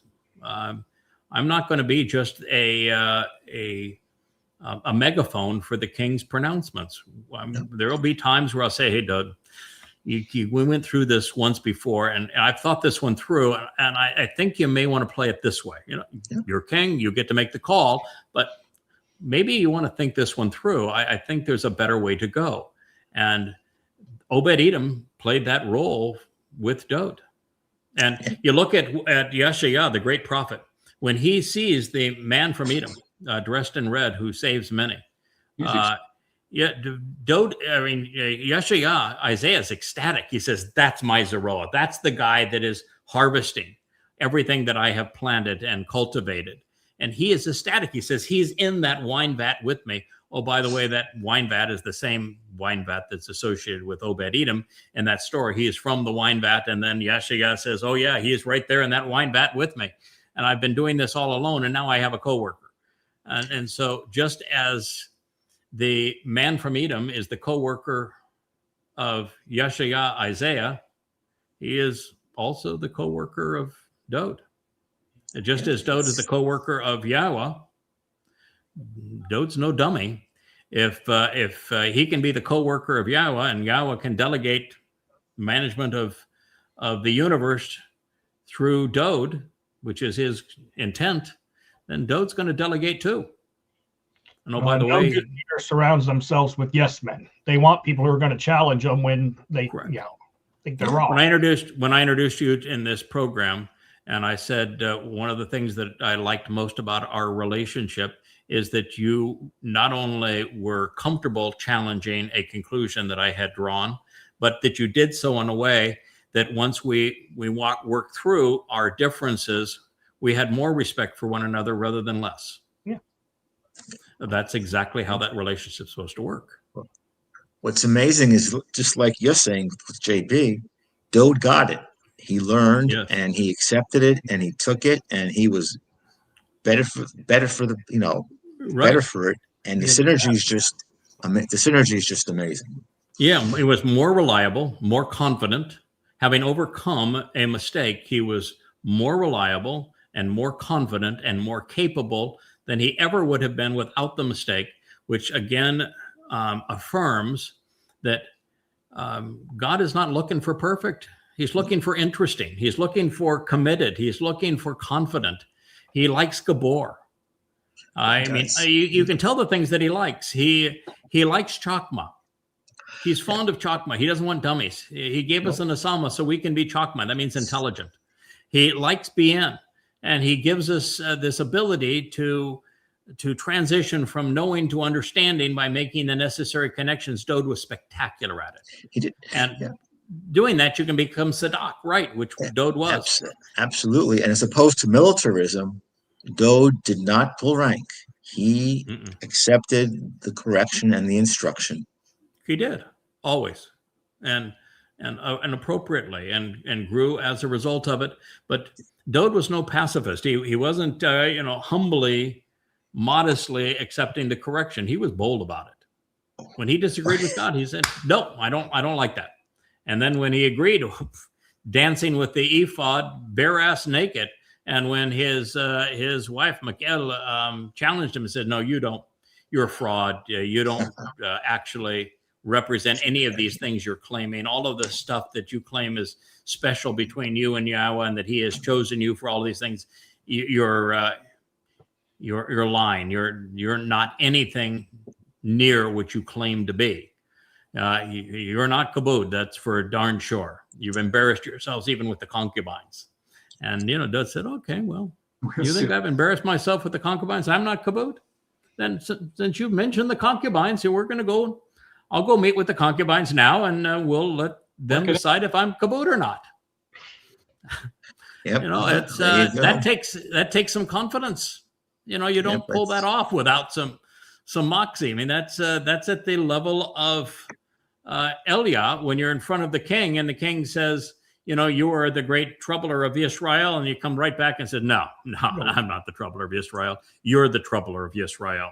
And then when you're dealing with the 850 prophets of the Lord and of Asherah, the queen of heaven and the mother of God, the mother goddess, and you said, "I think your God's in the crapper.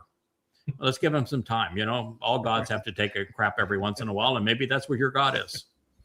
Oh, your God's really old. I know you've been touting him for a long time. He's probably taking a nap. Gods get old, and they need a nap. So we'll wait for your God to finish his nap. It takes some chutzpah, it takes some confidence to get to that level. Yah said, "That's my prick. That's my guy, man. That's my guy." Oh yeah, he actually said my prick, because when God's talking about the four leaders that emerged from Eden, the third of the four, the Kishon, is my prick. He's the thorn in the side. He's my guy to goad them, and he did, and he was spectacular at it. And you say, okay, so not only was Eliah willing to engage and to do the work and prepared, I mean, to have that soliloquy that he did, and to mock the Lord and Asherah the way he did through his speech, took lots of preparation. He had to think it through. He had to know the faults of the religions of the Canaanites and the Phoenicians that had been brought into Israel, and to have the confidence to confront them that way. He was prepared, and God loved it. So if you think that being sarcastic is something that God doesn't like, and of being uncompromising is something that God doesn't like, well, think again. He told us that, "I like this so much, I'm taking this guy to be with me, and I'm bringing him back when it counts." And guess who's going to be the man who officiates the sacrifice of the bull, which is exactly what he oversaw, was the sacrifice of the bull on that day. So he's rehearsed. Bringing him back to reenact the exact same thing that he did, and while excoriating religion and politics. Yeah, I'd like to make it clear to everyone that this is Family Hour. I use the term prick as Yah meant it to be, not in a pejorative common day parlance. That is correct. Yeah, that's we laugh at it because it is used in a common parlance, but the term prick was to be this thorn that is used to goad those who are religious and political, and Exactly. The sarcasm of Elia was in fact that sharp point that popped their balloon, if you will. He was spectacular at it, and he pierced them. In fact, all of them would die as a result. He was so piercing of the religious and political lies of his people. So no, Yahweh was using it the same way. He was impressed with him. It wasn't negative in any shape or form. So as we continue with our analysis of what God just said, nothing. Perhaps it's a small thing amongst all the big insights, but I happen to notice that the interrogatory I is often transliterated as IY as opposed to EY, but it's the same presentation, same letters in Hebrew.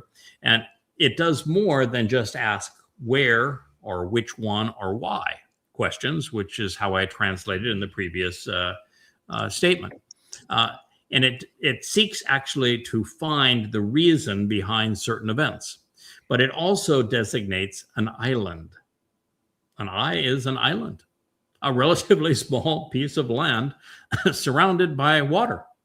I think in the Ocean Studio earlier today, you see that we, in fact, live on an island surrounded by the sea. Mm-hmm. And that is particularly relevant because prophetically, I is used to describe the coastlines of America, mm-hmm. where I came from and where 40% of Jews live today. These are the places from which Yahweh has proclaimed through Yahshua that he will be gathering his people. So when he says, where are you? It's a prophecy. It's where I am and where they are. So that they're ready for the upcoming Kara, this Mikra. There are multiple layers to everything God says. And the more you know, the more you intelligently process the information and make the proper connections to understand, the more you comprehend. And so there's multiple layers to all of this. So, of course, we must ask, where are you? Are you with Adam and Chawah and estranged from God? No, sir. Or are you with the Etz Chaim and the Etz Dayath, who provide the means to return to Yah? Are you attuned to the Kara, the invitations to read God's testimony and to meet with him, as they are proclaimed and fulfilled by the Bashar Herald, who as Yada is the Kol voice calling out to you? Do you know how many times Bashar Herald was used in the preceding text? Like 10. And Yada was introduced several times in the preceding text. And the preceding text also mentioned the Kol voice of God. All of these are prophetic titles of the very thing we're doing right now. Fulfilling the Kara invitations, providing that which you need to read, pursuant to God's testimony to meet with him, being offered by Yada, the one who knows, as the Bashar, the human herald, who is currently the Kol, the voice of God calling out to you. There is, of course, the Etz, and how the Etz becomes the Etzah. Yes.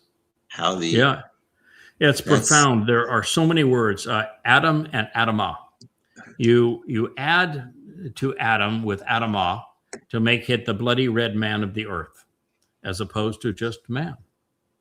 So Adamah speaks of this bloody red man of the earth who will serve as the man from Edom that Yahweh says he's dressed in red.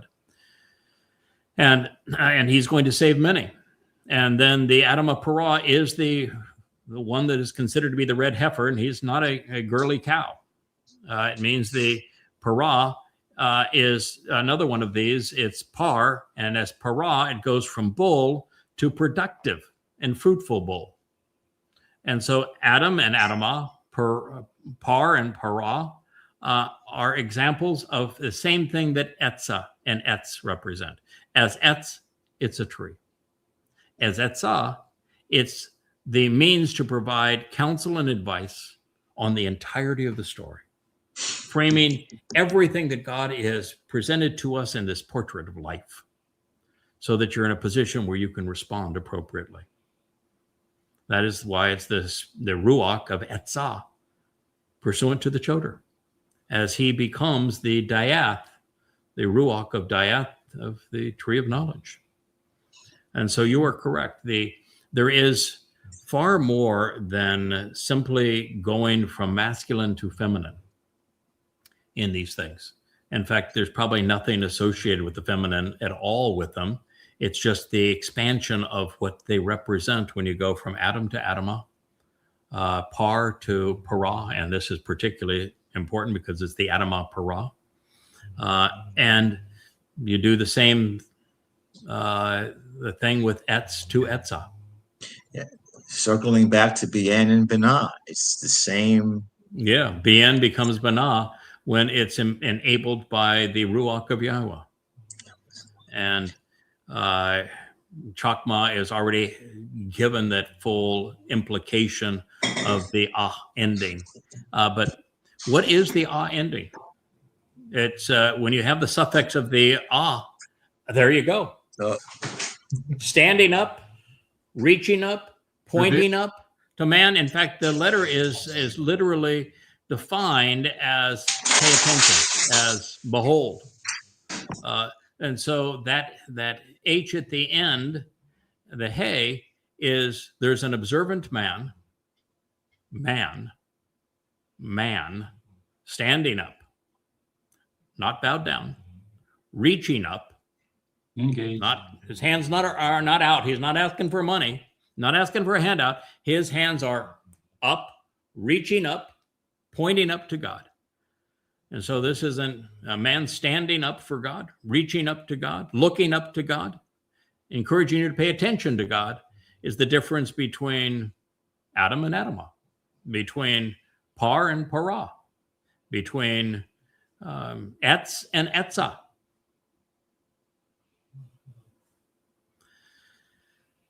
And and if you want to take some of the feminine concept, it's a masculine word, a masculine title that is blended with a feminine ending, such that you're taking the best of men and women. I think Dowd was probably the greatest at this in human history.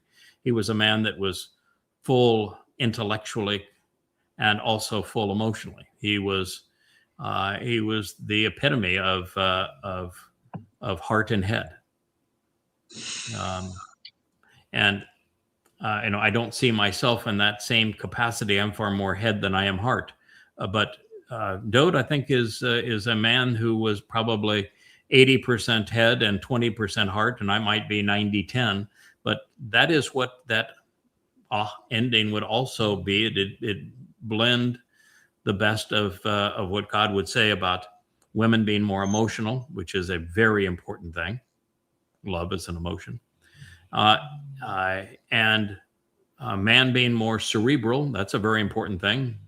Intelligent, making, understanding, knowing, those kinds of things. And combined, we're much better than we would be with one without the other. I mean, we have a number of people that have been very influential people today that are very influential that have no empathy. And I don't care how bright you are. If you have no empathy, you really are a dangerous individual. And so you need both. And the ending suggests that these individuals that God wants to deploy under those titles have both head and heart that are in the game. And clearly, what I would describe myself as more head than heart. I want to tell you, you better have your heart in the game if you're going to devote yourself to this job. It's a tough damn job. Yeah, I'd say in that way, look at the difference between how your writing work, which is very analytical, whereas Dowd wrote poetry and lyrics. That's correct. Yeah, that's much more an emotional way of writing. Yeah. And when you read too of Dowd's lyrics, he's both exceedingly loving and talking about God being love and the loving nature of the generosity and kindness of God. But the vitriol that flows out of his mouth, he is really angry too. And anger is an emotion. Mm-hmm. He despises those who have deprived of his accomplishments and his people of what he achieved for them.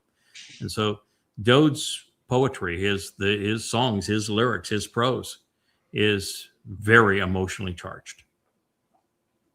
Is it one of the definitions of Dowd's name? It's like beloved, yeah, passionate. Yeah, passionate. Yeah.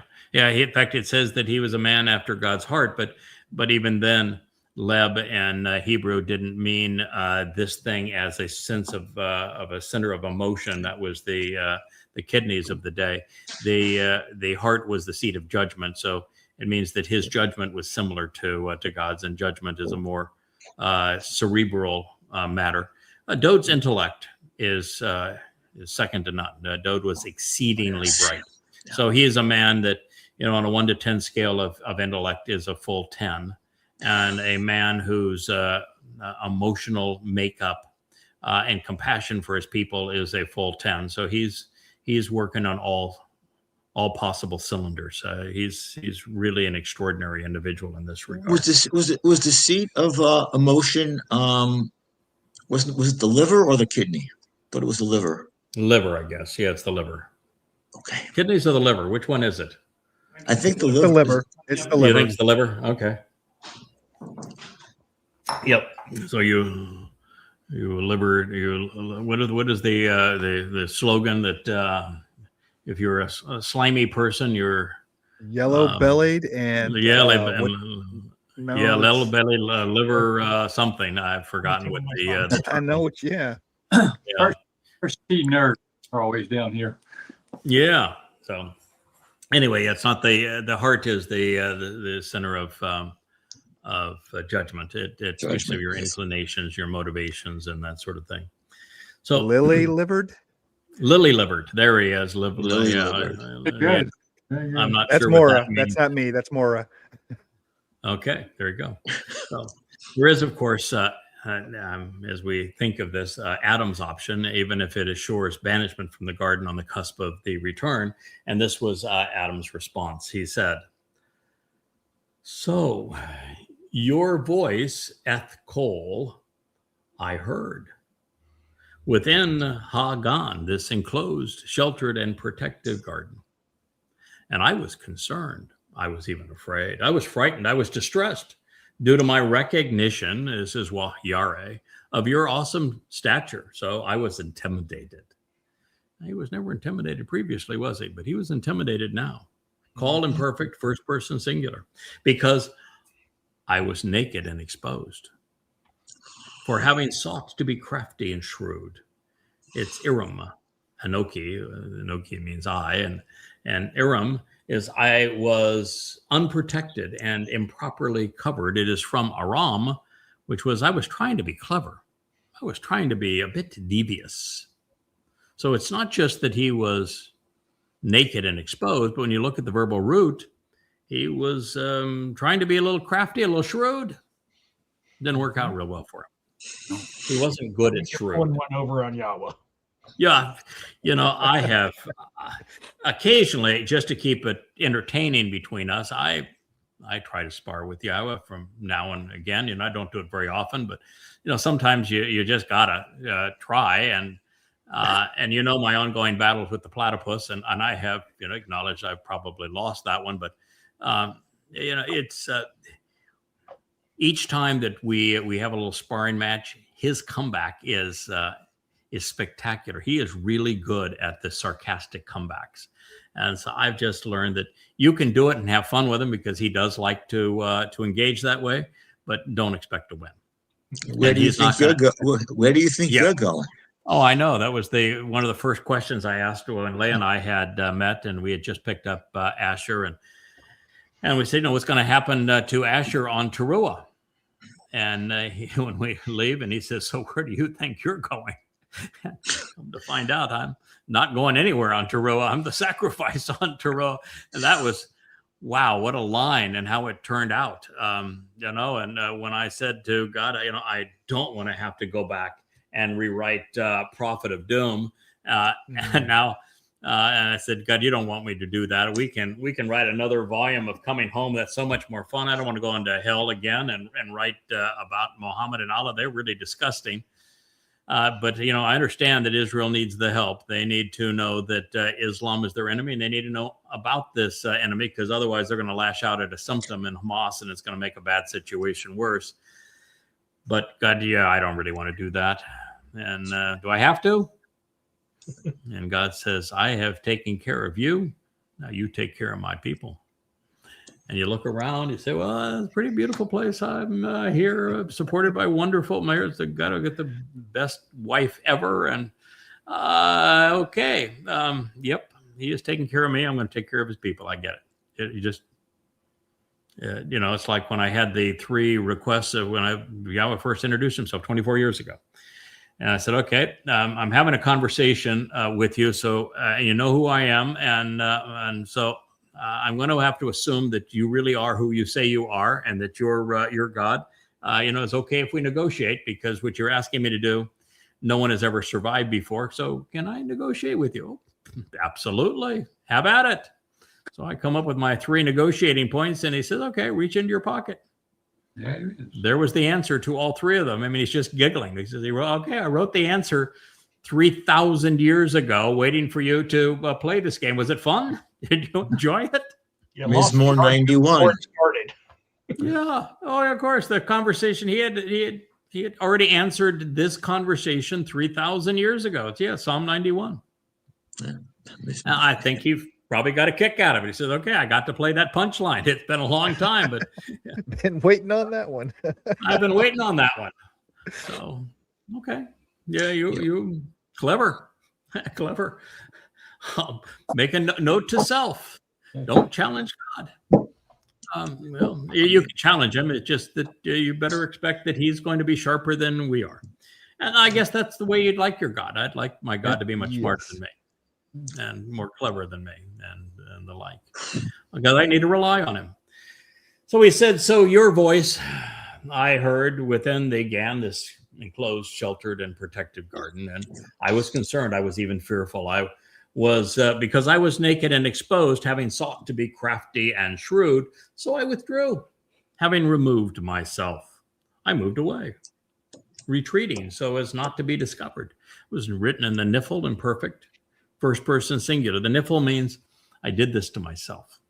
Mm-hmm. And the Niphal stem, the subject causes this to happen, and he suffers the effect of the verb.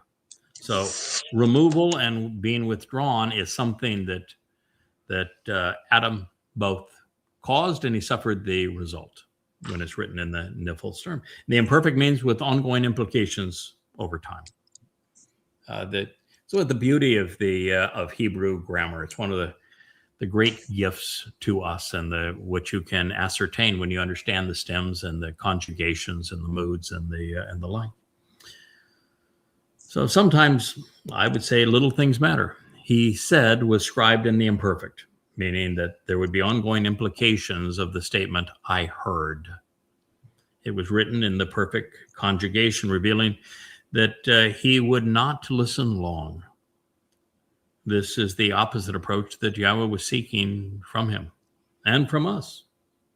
Life is better when we continually listen to God as if it were scribed in the imperfect, and when we infrequently interrupt the lesson by speaking over him.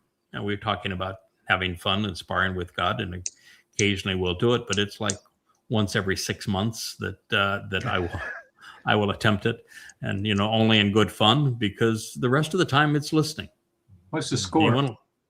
The score? Well, I've lost every round, and I'm actually delighted to lose every round. Wouldn't you be concerned if you were representing a God and actually going to sacrifice your physical body for a God that wasn't much smarter than good point than I am? Get one over on, yeah. Yeah, absolutely. You're delighted to lose, and sometimes you're humored to lose because he's got a pretty good wit about him.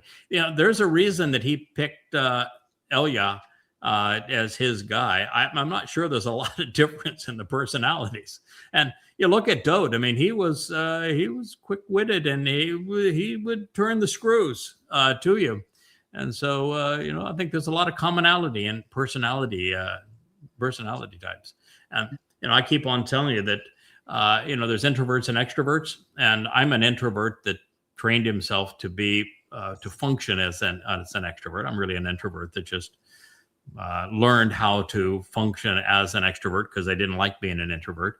Yahweh, I think, is basically an introvert. He's not looking for a whole lot of people to be around him. I think he enjoys small gatherings much more than large gatherings.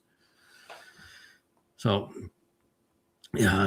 prior to, I would say, this defiant episode, Adam was comfortable being fully exposed to God, as we've shared. And now that he had decided that his preferences were more important than Yahweh's instructions, well, he was concerned. And with a lot more than being just naked. Ultimately, there would only be 3 ways for us to perceive God. We could either respect him, we could fear him, or we can show indifference towards him. Those who listen and respond to his instructions will grow to respect Yahweh. The more I've learned about Yahweh, even when we spar, the more I respect him. Mm-hmm. Those who reject him should be concerned that they will be rejected by him. And those who remain clueless regarding Yahweh because they're religious or political or whatever their indoctrination will be, will never be bothered by him. That's the fairness of the whole thing, that God is not going to punish those who don't know him and he doesn't know them. If you've just been misled and you've not misled others, then the end of your life is the end of your life. You're not going to be bothered by God just as you weren't bothered to know him. Now, speaking of Irem, it is kissing cousin to which is jackass, by the way, and which is anxiety and anguish, and concentration of people. The verbal root is likely aram, meaning to be crafty and shrewd. But if that was the plan, then this jackass was now anxious and anguished for having been insufficiently clever to spar with God. And when you spar with God, you need to know that he does respect clever. And he's got no problem with being sarcastic and clever. But you better know who you're sparring with. So just for fun, and sometimes even out of exasperation, I try to match wits with God in some clever fashion from time to time, and always in good fun and in otherwise typically meaningless issues. But no surprise, he wins every round, and we've got to be thrilled that he does, because if God was no smarter than me, then we would have a whole bit of trouble here, because every time, like, I look at his testimony, every time I go through it, I learn more, which means that he's not reading my testimony and say, hey, kid, that was really smart. I learned something there. No, it's the other way around. Oh, so it's not like Paul's God who couldn't come up with a plan, so he had to get Paul to come up with a plan for him? Well, that's pathetic, isn't it? I mean, that's the essence of Christianity. Paul says that God couldn't save anyone. And so he called Paul, who was a sexual pervert and a irrational, demon-possessed loser, and said to Paul, since I failed, why don't you create a plan that's faith-based? Mine was knowledge-based, and it didn't work out. So I'm going to let you completely contradict everything I stood for. Right. Now, yeah. I was going to negate 19:7. Yeah. Mizmor 19:7, where he calls his testimony perfect. Yes. And ideal for restoring. Yeah, ideal for restoring the soul.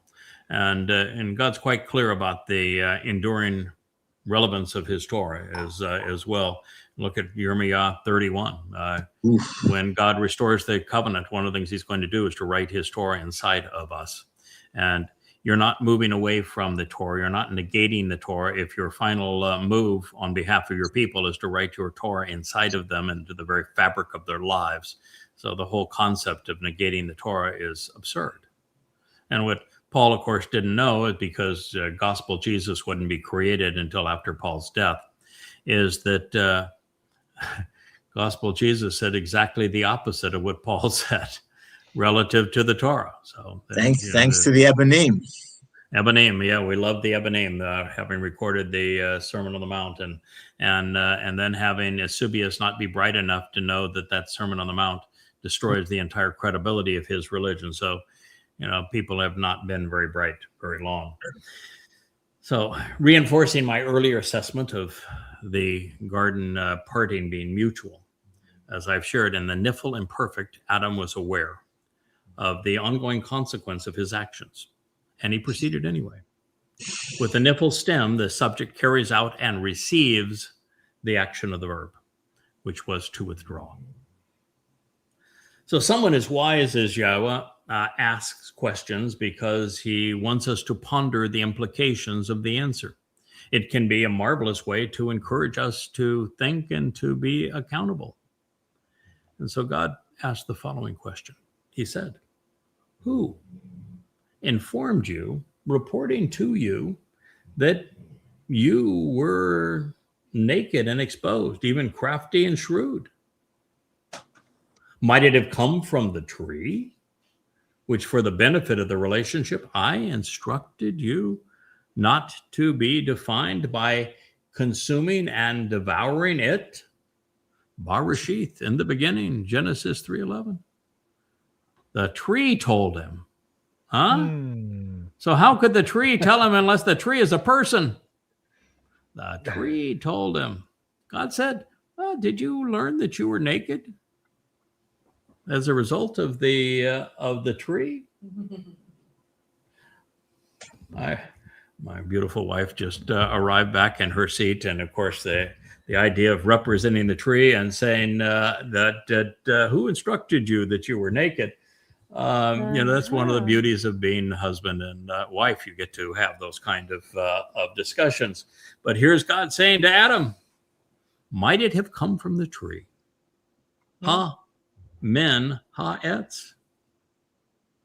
The tree was the one who informed him that he was naked, that he was now exposed to God in a way that was really uncomfortable. So he was munching away on the tree gorging himself of knowledge, gorging himself on it. And it was that knowledge that he had gained that said, I'm exposed. Because I know a woman who gorged on the tree and became a fatling sister who rebelled. Yeah, we do. So might it have come from the tree, which for the benefit of the relationship, I instructed you not to be defined by consuming from it and devouring it. And this was written, the blithe akal, not to be negated by what you eat. It was in the call infinitive. I just love the infinitive because it is a verbal noun, which means that when it is written as the infinitive, like the participle, what it says is that this verb is also a noun, and therefore you will be defined by that which you eat. By what you eat. And he had now defined himself by what he had eaten. The tree indeed was telling him that you're exposed. I'll tell you, you're naked too. You will. Okay. Yeah. If that's the case. If that's the case. Devouring it. It's beautifully written. It tells you exactly what was going on. So it was not Yahweh who told Adam that he was naked. No. Nope. It was Nope. Can't blame her. The tree that revealed that to him. You can blame Yada. Yeah. He's blaming me. Yeah. With inadequate knowledge, insufficient life experiences, and exposed to the elements for the first time, once the protective covering of the garden had been removed, the man and woman in the garden did what religious people have done throughout the ages. Make shit up. They tried to conceal themselves. They didn't like being exposed to God. Nakedness did not appeal to them. Previously comfortable without clothing and appreciating the attractiveness of their bodies, open sensuality became the first casualty of only knowing enough to be dangerous. That's my line. Every religion would establish a dress code, with some forcing women to walk around in tents and another requiring them to shave their heads. Boy, there's a lesson in that, isn't there? No joke. The last thing Adam wanted to hear, especially perched in the tree as he was to be reminded that he had been asked to refrain from habitually eating from it. It was the first "I told you so" ever recorded. And even then, with God being none too subtle with his line of questioning, man's retort was to shift the blame. We humans have never been very good at accepting responsibility, have we? Not likely. No. And he doesn't answer the question either. He dodges the question. Yeah, God's so, the one. Yahweh Responsibility. answers the question. Who told you? And, Who told you? Yahweh fills in the answer. But when was it the Adam tree? retorts, Yeah, exactly. The rhetoric, yeah. I love Yah's rhetorical question. Mm-hmm. Then the man said, the woman who to enjoy the relationship you gave to me, to be with me. She gave it to me, offering it to me from the Etz tree. So I started eating and I did not stop. Oh, you little jerk, you. So not only is he blaming the woman as opposed to accepting responsibility, Yahweh told him exactly what he should and should not do, what he could. And in fact, he didn't say you can't eat from the tree. He just says, if you continually eat from that tree, you're going to die. He was concerned. And so that means you're not going to live forever. If you continually eat from that tree, that's what he did. And so he alone is responsible for the consequence. And what did he do? He not only tried to blame the woman, but he said, you gave her to me. It's your fault. I've sparred with Yahweh for fun. I have never said, Yahweh, it's your fault. That's pushing it pretty damn far. It's your fault. Yeah. No. That's the first example of a straw man argument, I think. Yeah, I think so. Probably also a non sequitur. The woman you gave me had nothing to do with what transpired. The straw man, the case he was making was not based on reality. He was conceiving an argument based on an artificial construct. And maybe even argumentum by distraction. He didn't want to answer the question that Yahweh asked. Mm-hmm. So he gave changed the subject. It was your fault. You gave her to me. He keeps digging. He keeps digging and digging. Wow. Now, to Adam's credit, it was true in the sense of, but to his shame, it was also wrong because he failed to be accountable or responsible. Yes, Yahweh gave man the gift of woman. Best gift ever. But he gave us so much more. He gave us a nephesh soul to observe and respond to the world around us. And he offered us an asama, conscience and free will, so that we could make responsible choices. And then he gave us his Torah, his guidance, so that we would make the most of our opportunity. Okay, I got a few questions. So, gave us an asama. Mm-hmm. We destroyed that. Boy, we have. Gave us a garden. Yeah, we walked away from that. Yes. Gave us a covenant. Yeah, we spit on that too. Yes, you did. And let me see. Gave us his son. We rejected that. Yeah. A plan. We rejected that. What is different today than the guy we're talking about right now? Nothing. No. Modern man is apathetic Adam. Yeah, correct. Yeah, modern man is Adam. But not all.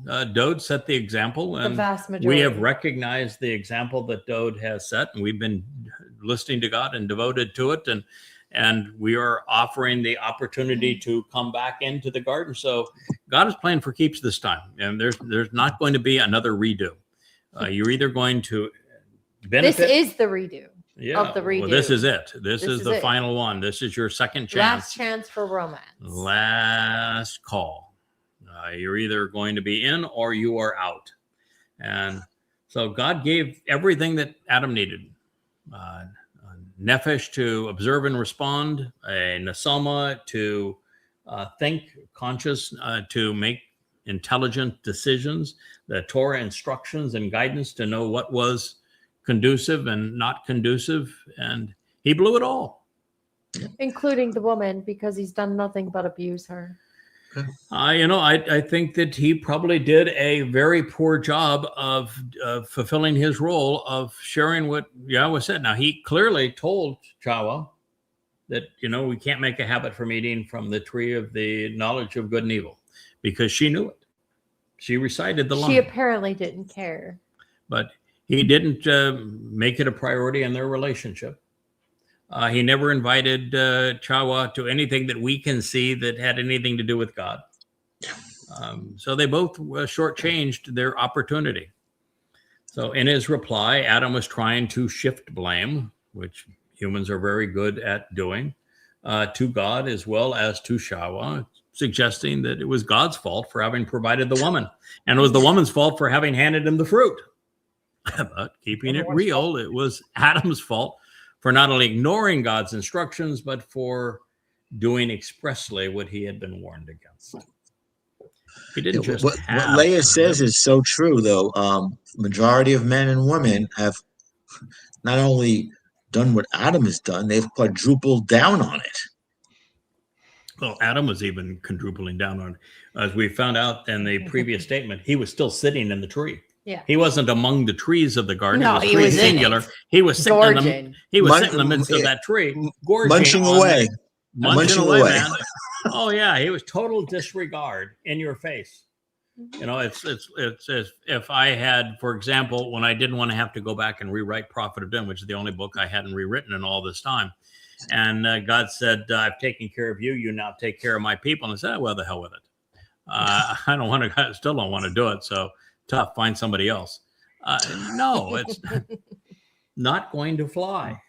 We have a job to do. We're going to get the job done. And oh, by the way, thank God he was insistent, because that book needed some major rewrites. Oh, my goodness.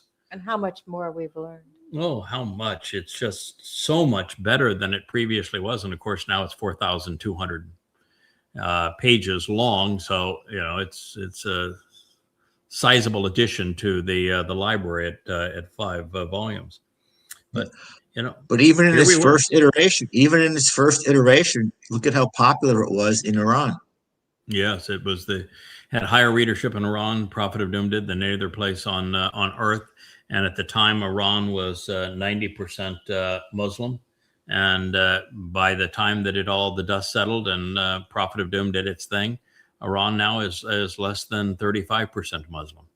And still dropping. And still dropping. And as I say, I think this is Yahweh's doing. I actually think that Yahweh would like to see the secularists in Iran, many of who have intermarried with Jews, and there'll be a significant Jewish DNA among Persians, and they're bright people.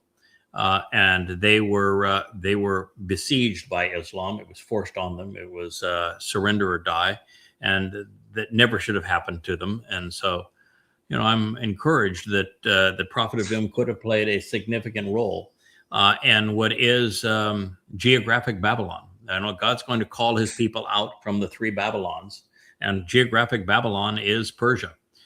So I'm hopeful that Prophet of Doom and now Goddamn Religion plays a role, and it appears to have.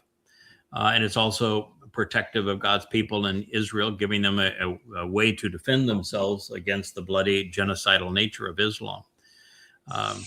But this is important. Just one is worth it. I mean, it's forever. So just one is worth it. Yes. You give one person forever. You look at the garden. God had none. He tried one, it didn't work. He tried 2, it didn't work. And then he had the fall of the Nephilim. He found 8. Okay, that was great. That's 8 people. Wow. And then, he worked through. He had. It wasn't too long. They were off the boat before they started doing naughty stuff. They did. Yeah, it was true. And they had then Abraham and Sarah, and they became a family with 3. But there was a fractured family incident with Hagar and Ishmael in the midst of it, and And then Ishak was fooled by his wife into giving the second-born the blessing, and Esau was sent off, and Jacob was not the sharpest tool in the shed either. And you look at Jacob, and he was played by Laban, having no backbone, not even able to stand up to him, and he got the wife that he didn't want, that was actually the wife he should have loved. And they conceived children who turned out to be rotten. But that's the birth of Yisrael. Prior to that, there is no Yisrael. That's why God returning to the Nakri, this observant foreigner, just like he started in Eden and bringing us back to Eden, he started with Goy. Yeah, and it's a Goy that is responsible for bringing the children of Israel back from their departure from God. The whole story comes full circle. But that not a lot of good moments there. I mean, there's occasionally the Dowd enters the story. A Shamuel is a great example. An Elia is a great example. There's a moment or two in Hezekiah's life that's a good example. The prophets were all great examples, but there's not a lot of them, and there was none from 447 BCE to 24 years ago. There was exactly none. None. Not a single person. You're God. You've given all this revelation, and not a single person understood it. Not a single person responded to you. Not a single person acknowledged you by name or acknowledged what you and your son had achieved. For 2,500 years, with all of that prophecy, and not one. Wow. Yahweh said he was going back to his abode, and that we could handle things down here. Yeah. What's ironic is that Israelis could learn quite a bit from the Persians, and about Islam, and Yah's making it clear. Listen, Yehudim. It began with the Goy, and it's going to be fixed by the Goy, with the Goy, when I deploy the Goy. Yes, I'm going to speak through the Goy. I'm going to enable the Goy. I have announced that Hanakri in the Torah is the man that's going to bring you back home. I dedicated my home with Solomon giving the Sermon on the Mount, telling you about the arrival of Hanakri. And he is my observant foreigner. He is my voice. He is the final Zeroah. He is the one who you need to listen to if you're going to come back home. And if you don't return to me, I'm not returning to you. So God's been really clear. And then you look at the prophet like Yeshaya. Yeshaya is a treatise on how to perform as the Choder, and how the Choder ultimately manifests as the man from Edom, which is reprising the role of Obed-Edom. It's all there. It's all very clear as to, even in this story, Yada is named. The Bashar Herald is named. God tells us that the tree of knowledge is in fact the Choder. It's the whole story is underscored, and God lays it all out. It was just there for us to understand. You read Dowd's Mizmor, and all of them say the same thing, that he volunteered to serve as the Passover lamb and then take our guilt into Sheol and Matzah. And yet no one paid any attention to it. And they chose to believe false messiahs. Yep. In a selfish way, in a personal way, as a Yehud, I find it delicious that he's sticking it in the rabbi's eye, basically telling them the biggest ever, who's your daddy? Yeah, exactly. Who is your daddy? The realization that the rabbis have not only have it wrong, but are the greatest enemy of the Jewish people and have been for 2 millennia. And God is saying, I'm going to show you, I'm going to embarrass you, but this one Goy is going to understand more than all of you combined by an infinite degree. And your insights are all wrong, his are all right, and they are profoundly important. And so I'm going to issue my call to come out of Babylon through Hanakri, the observant foreigner, and that should be really embarrassing because of how lost you have been, for how long you have been lost.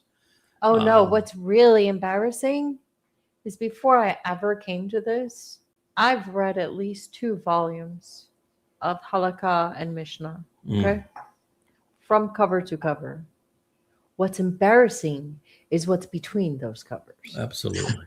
Absolutely embarrassing. Oh, the Zohar, what a piece of trash. And the Talmud, it's rubbish. It's the Mishnah, the Halakha, all of your writings. Rabbinical Judaism. Let them be a witness against you. It's not only that, so arrogant and so stupid.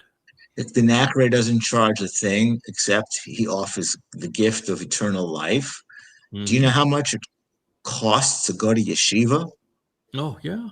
Oh, yeah. And, you want a seat in the synagogue, you got to pay for that seat. If you want it up front, you got to pay more for that seat. You want membership, you got to pay for that. You want your kitchen blessed, you got to pay for that. If you touch a dish that shouldn't be touched together, you got to pay for that. You want the food that's kosher for you to eat, well, you got to pay for that. Rabbis are the most overpaid pieces of crap in the world. How much is those little weasel ass hats they wear? How much do you think? Oh those my things God, cost? they're $6,000 to $12,000. Yeah. To look stupid. And the whole thing is a con.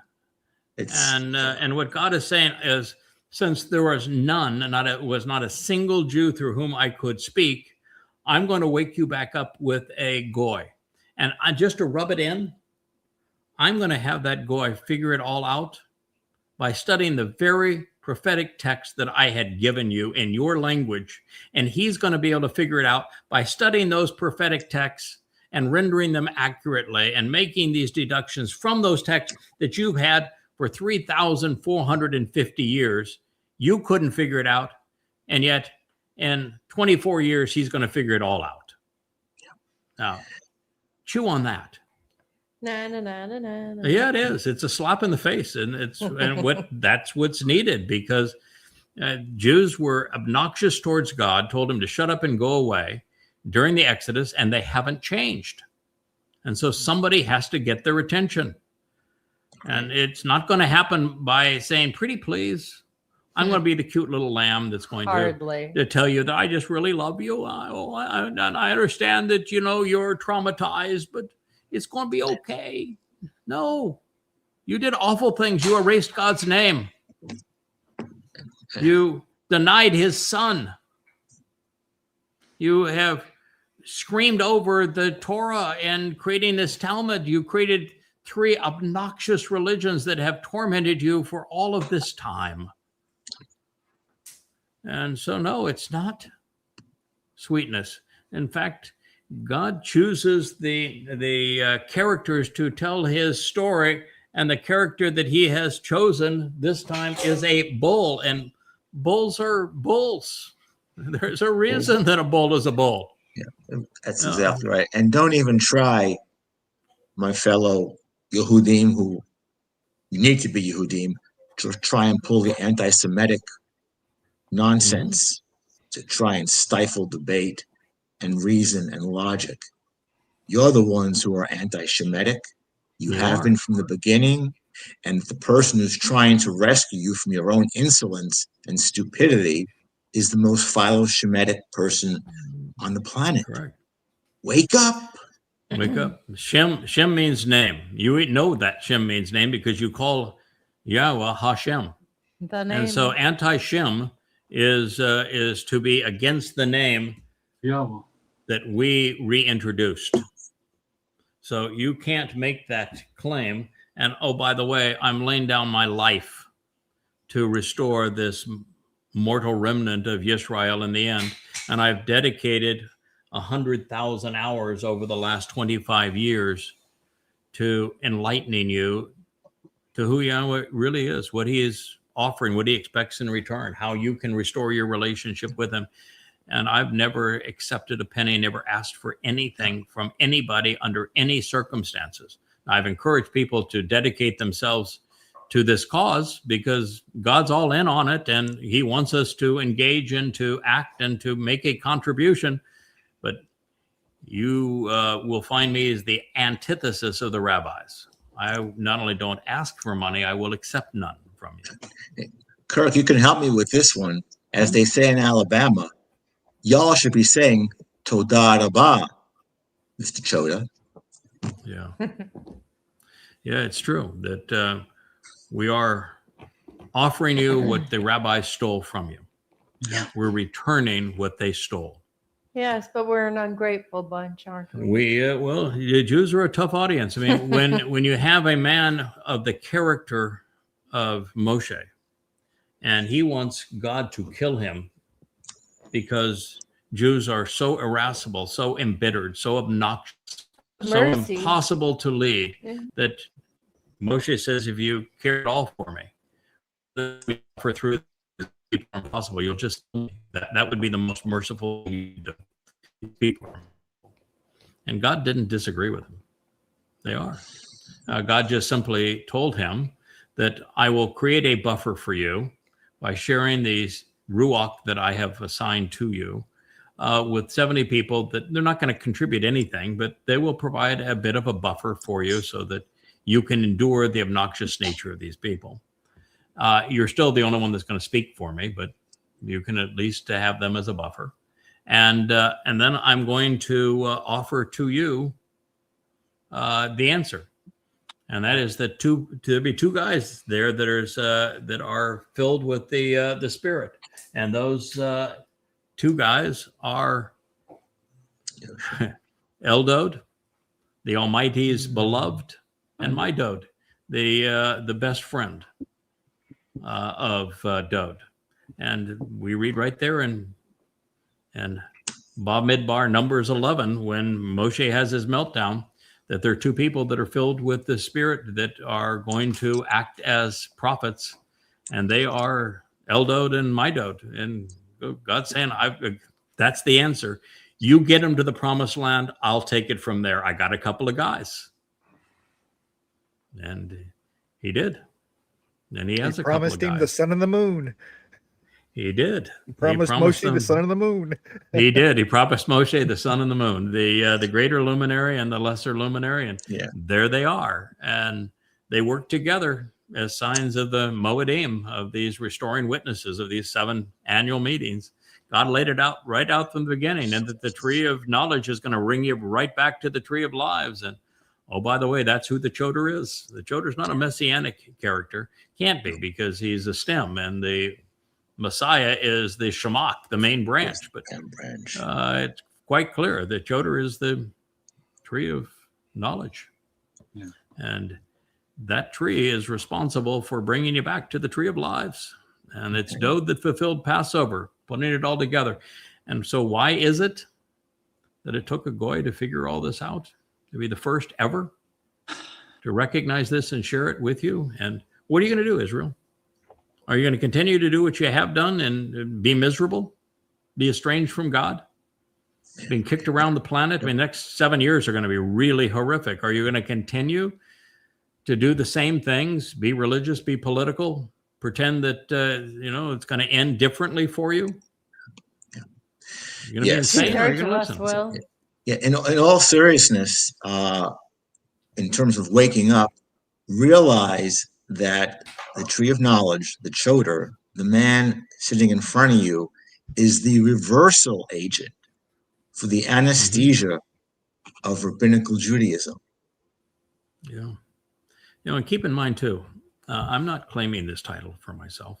I didn't seek this title. I wanted to be anonymous. When God, I didn't come to God and say, hey, God, you got a job for me? No. God came to me. God chose you. Yeah, and it appears that based upon all the prophecies that go back through time, that God made this decision a very, very long time ago. Yeah. And this was his choice. And you can say that you think he made a bad choice. I wouldn't recommend that. It was his choice. He made the choice. I agreed. I said, okay, I'll do this. And we've been together ever since. And it makes no sense for you to say God wasn't entitled to make that choice. Nope. Particularly when there's 1,000 prophecies about the role that we're going to play together, and that it has transpired exactly as he said it would. But again, I didn't make this call. I didn't choose this for myself. I would never have chosen this for myself. I'm not going to run from it. I'm delighted to have the opportunity. I'm pleased that God had enough. Provided you with a good woman. He did. And you, without a woman that that can make a contribution and be supportive, the job can't be done. Yeah, it was essential. Can I direct our rabbinical elites to Mashal 14? Yeah, absolutely. Yeah, Dowd himself was the person who introduced the Towrah, and he begins his soliloquy on the Towrah by saying he's got a really smart wife. And so he goes from there, and then he uses Chokmah all the way through it, because Chokmah is the operative term. This job requires intelligence, and you're not working alone. You're working with a very smart woman, because the woman represents Yisrael and what Israel has become. And the whole idea of the Adam Parah of Numbers 19 resolves the guilt, the religious guilt of the adulterous woman that is in Numbers 5. And it's the ash that brings them all back. And what we're going to find is that this story in the garden, when God's finished with the whole story, and we'll continue this in future programs on a return to the garden, the last thing he's going to talk about is ash. Yep. And you can return to the dust, or you can be restored by the ash. But the ash is the Adam Parah. It's the sacrifice of the Adam Parah and Towrah, as orchestrated and consistent with Numbers 19 and Numbers 5, is the chance to be restored, or you can return to the dust of the earth. That is the choice, and that's how God concludes this story, and how we get from this story to the story of Numbers 5, and how that takes us to Numbers 19. Mm-hmm. And we have Numbers 11 through 15 in between that explain where Israel went wrong, why they're separated from God at this time still, and how that is ultimately resolved. And God says in Numbers 15, he's really clear. He says this is ultimately resolved by three fellas. It's a ram, a bull, and a goat. A bull and a goat. Eliah, as the master of ceremonies, the returning prophet, is the goat. And it's a goat's blood that also has to be on the mercy seat of the Ark of the Covenant. In fact, it's the goat's blood that reconciles the relationship with Yisrael. Yes. The bull's blood actually resolves the issue of the high priest, and therefore the bull is making this offering on behalf of Dowd himself. And so, and it's really clear. It's the bull in the end that resolves the guilt of the remnant of Yisrael, whereas the ram opens the doorway to life because of his sacrifice on Pesach. God tells you the whole story in the Torah. It's all there. Yeah, but we're stuck going la la la la la. Speaking over God. Yes. Babble. Praying as opposed to listening. Being religious as opposed to engaging in the relationship. And so to pull you out of your funk and to slap you along the side of the head and said, wake up, what you're doing is wrong, and you only have 8 years left, and most of you are not going to survive it. This is the opportunity. And Towrah is going to be the greatest show on earth, but most of you aren't going to make it there. So I would advise you to capitalize on it so you'll join us on the Shavuot harvest. And then you can be one of the contributors. Do not delay. Yeah, don't delay. These books await you. It's a marvelous website, YadaYah.com. It's going to get even better as we progress towards it. And all of these books are now available. If you prefer paper, then here you are. It's Google my name, Craig Winn, or YadaYahowah series, and it'll take you directly to these books at Amazon. You can purchase them royalty-free and read all about it. Or if you prefer, on your phone, on your tablet, on your computer, on your television, you name it, you can read them for free by going to YadaYah.com. And of course, then there's all of these marvelous sites where the Yahowah blog persists, because what Yahowah realized, and he told us this 3,000 years ago, that there would come a time when the voice is more powerful than the written word, and that he would have his voice come out of the heavens and speak directly to you. And God says, when he speaks to you, you need to listen. You need to act accordingly. This is your last chance. It is your last chance. And remember what we said a short time ago about the word kara. Despite yourself, despite your perfidy, you are still being invited to read, recite, and have eternal life, despite yourselves. Yeah, and speaking of despite yourself, I didn't get this job. First of all, I didn't get this job because I asked for it, because I didn't ask for it. No one in their right mind would ask for this job. And this job is for 24 years now, every day before the sun rises and every day long after the sun sets, I'm devoted to this job. And this job, I ultimately get my body bludgeoned to smithereens.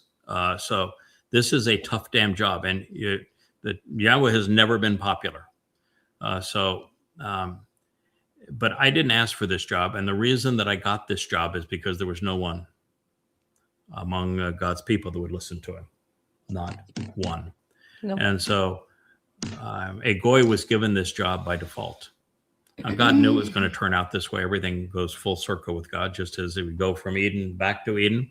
We begin with Goyim, and then have Yehudim in between. We return to the Goyim, bringing God's people back. And it is what they needed. They needed to have somebody who was outside of Yisrael bring them back home, because the tribe is too far gone. The tribe is too far gone. They needed someone to call them back home. And God chose someone outside the tribe to call them back home. And that is this job. And we're going to do this job. We're dedicated to it. And you are the beneficiaries if you capitalize upon it. And we will ask nothing from you. We will encourage you if you decide that you want to take advantage of what God is offering, that you read, that you educate yourself so that you know who God is, what he is offering, what he is asking in return, how he carries out all of these things, and what his timeline is. The more educated you are, the more effective you can be. And then we will naturally encourage you to share what you have come to know. It's essential. That way more people can benefit. And what you're doing is good for you. It's not just good for other people. But if you engage with us now, you devote yourself to learning, reading these books at YadaYah.com, and you participate with us, making a contribution to God's people and to this end result, then you will have the great joy of spending time with Yahweh, knowing that he appreciates what you have done, that you've pleased the creator God of the universe, and that the king who is returning, you've made his eternity richer by contributing to his family. And the sense of satisfaction that you capitalized on an opportunity. You did what very few people have done, and you came to trust God. You listened to him. You acted accordingly. You were the antithesis of Adam. You used Dowd as your exemplar. And the sense of satisfaction is overwhelming. There's no other better place to be. Rich would be such a wonderful example of this. Leah's another example of this. You guys are all examples of this. There's no better place to be. And you can see it on our faces. You can see it in our eyes. You can hear it in the tone of our voice. We know exactly what we're doing, why we're doing it, and that you are the beneficiaries if you act. And you will receive exactly the same awards and benefits and inheritance that we all have. Our future is assured.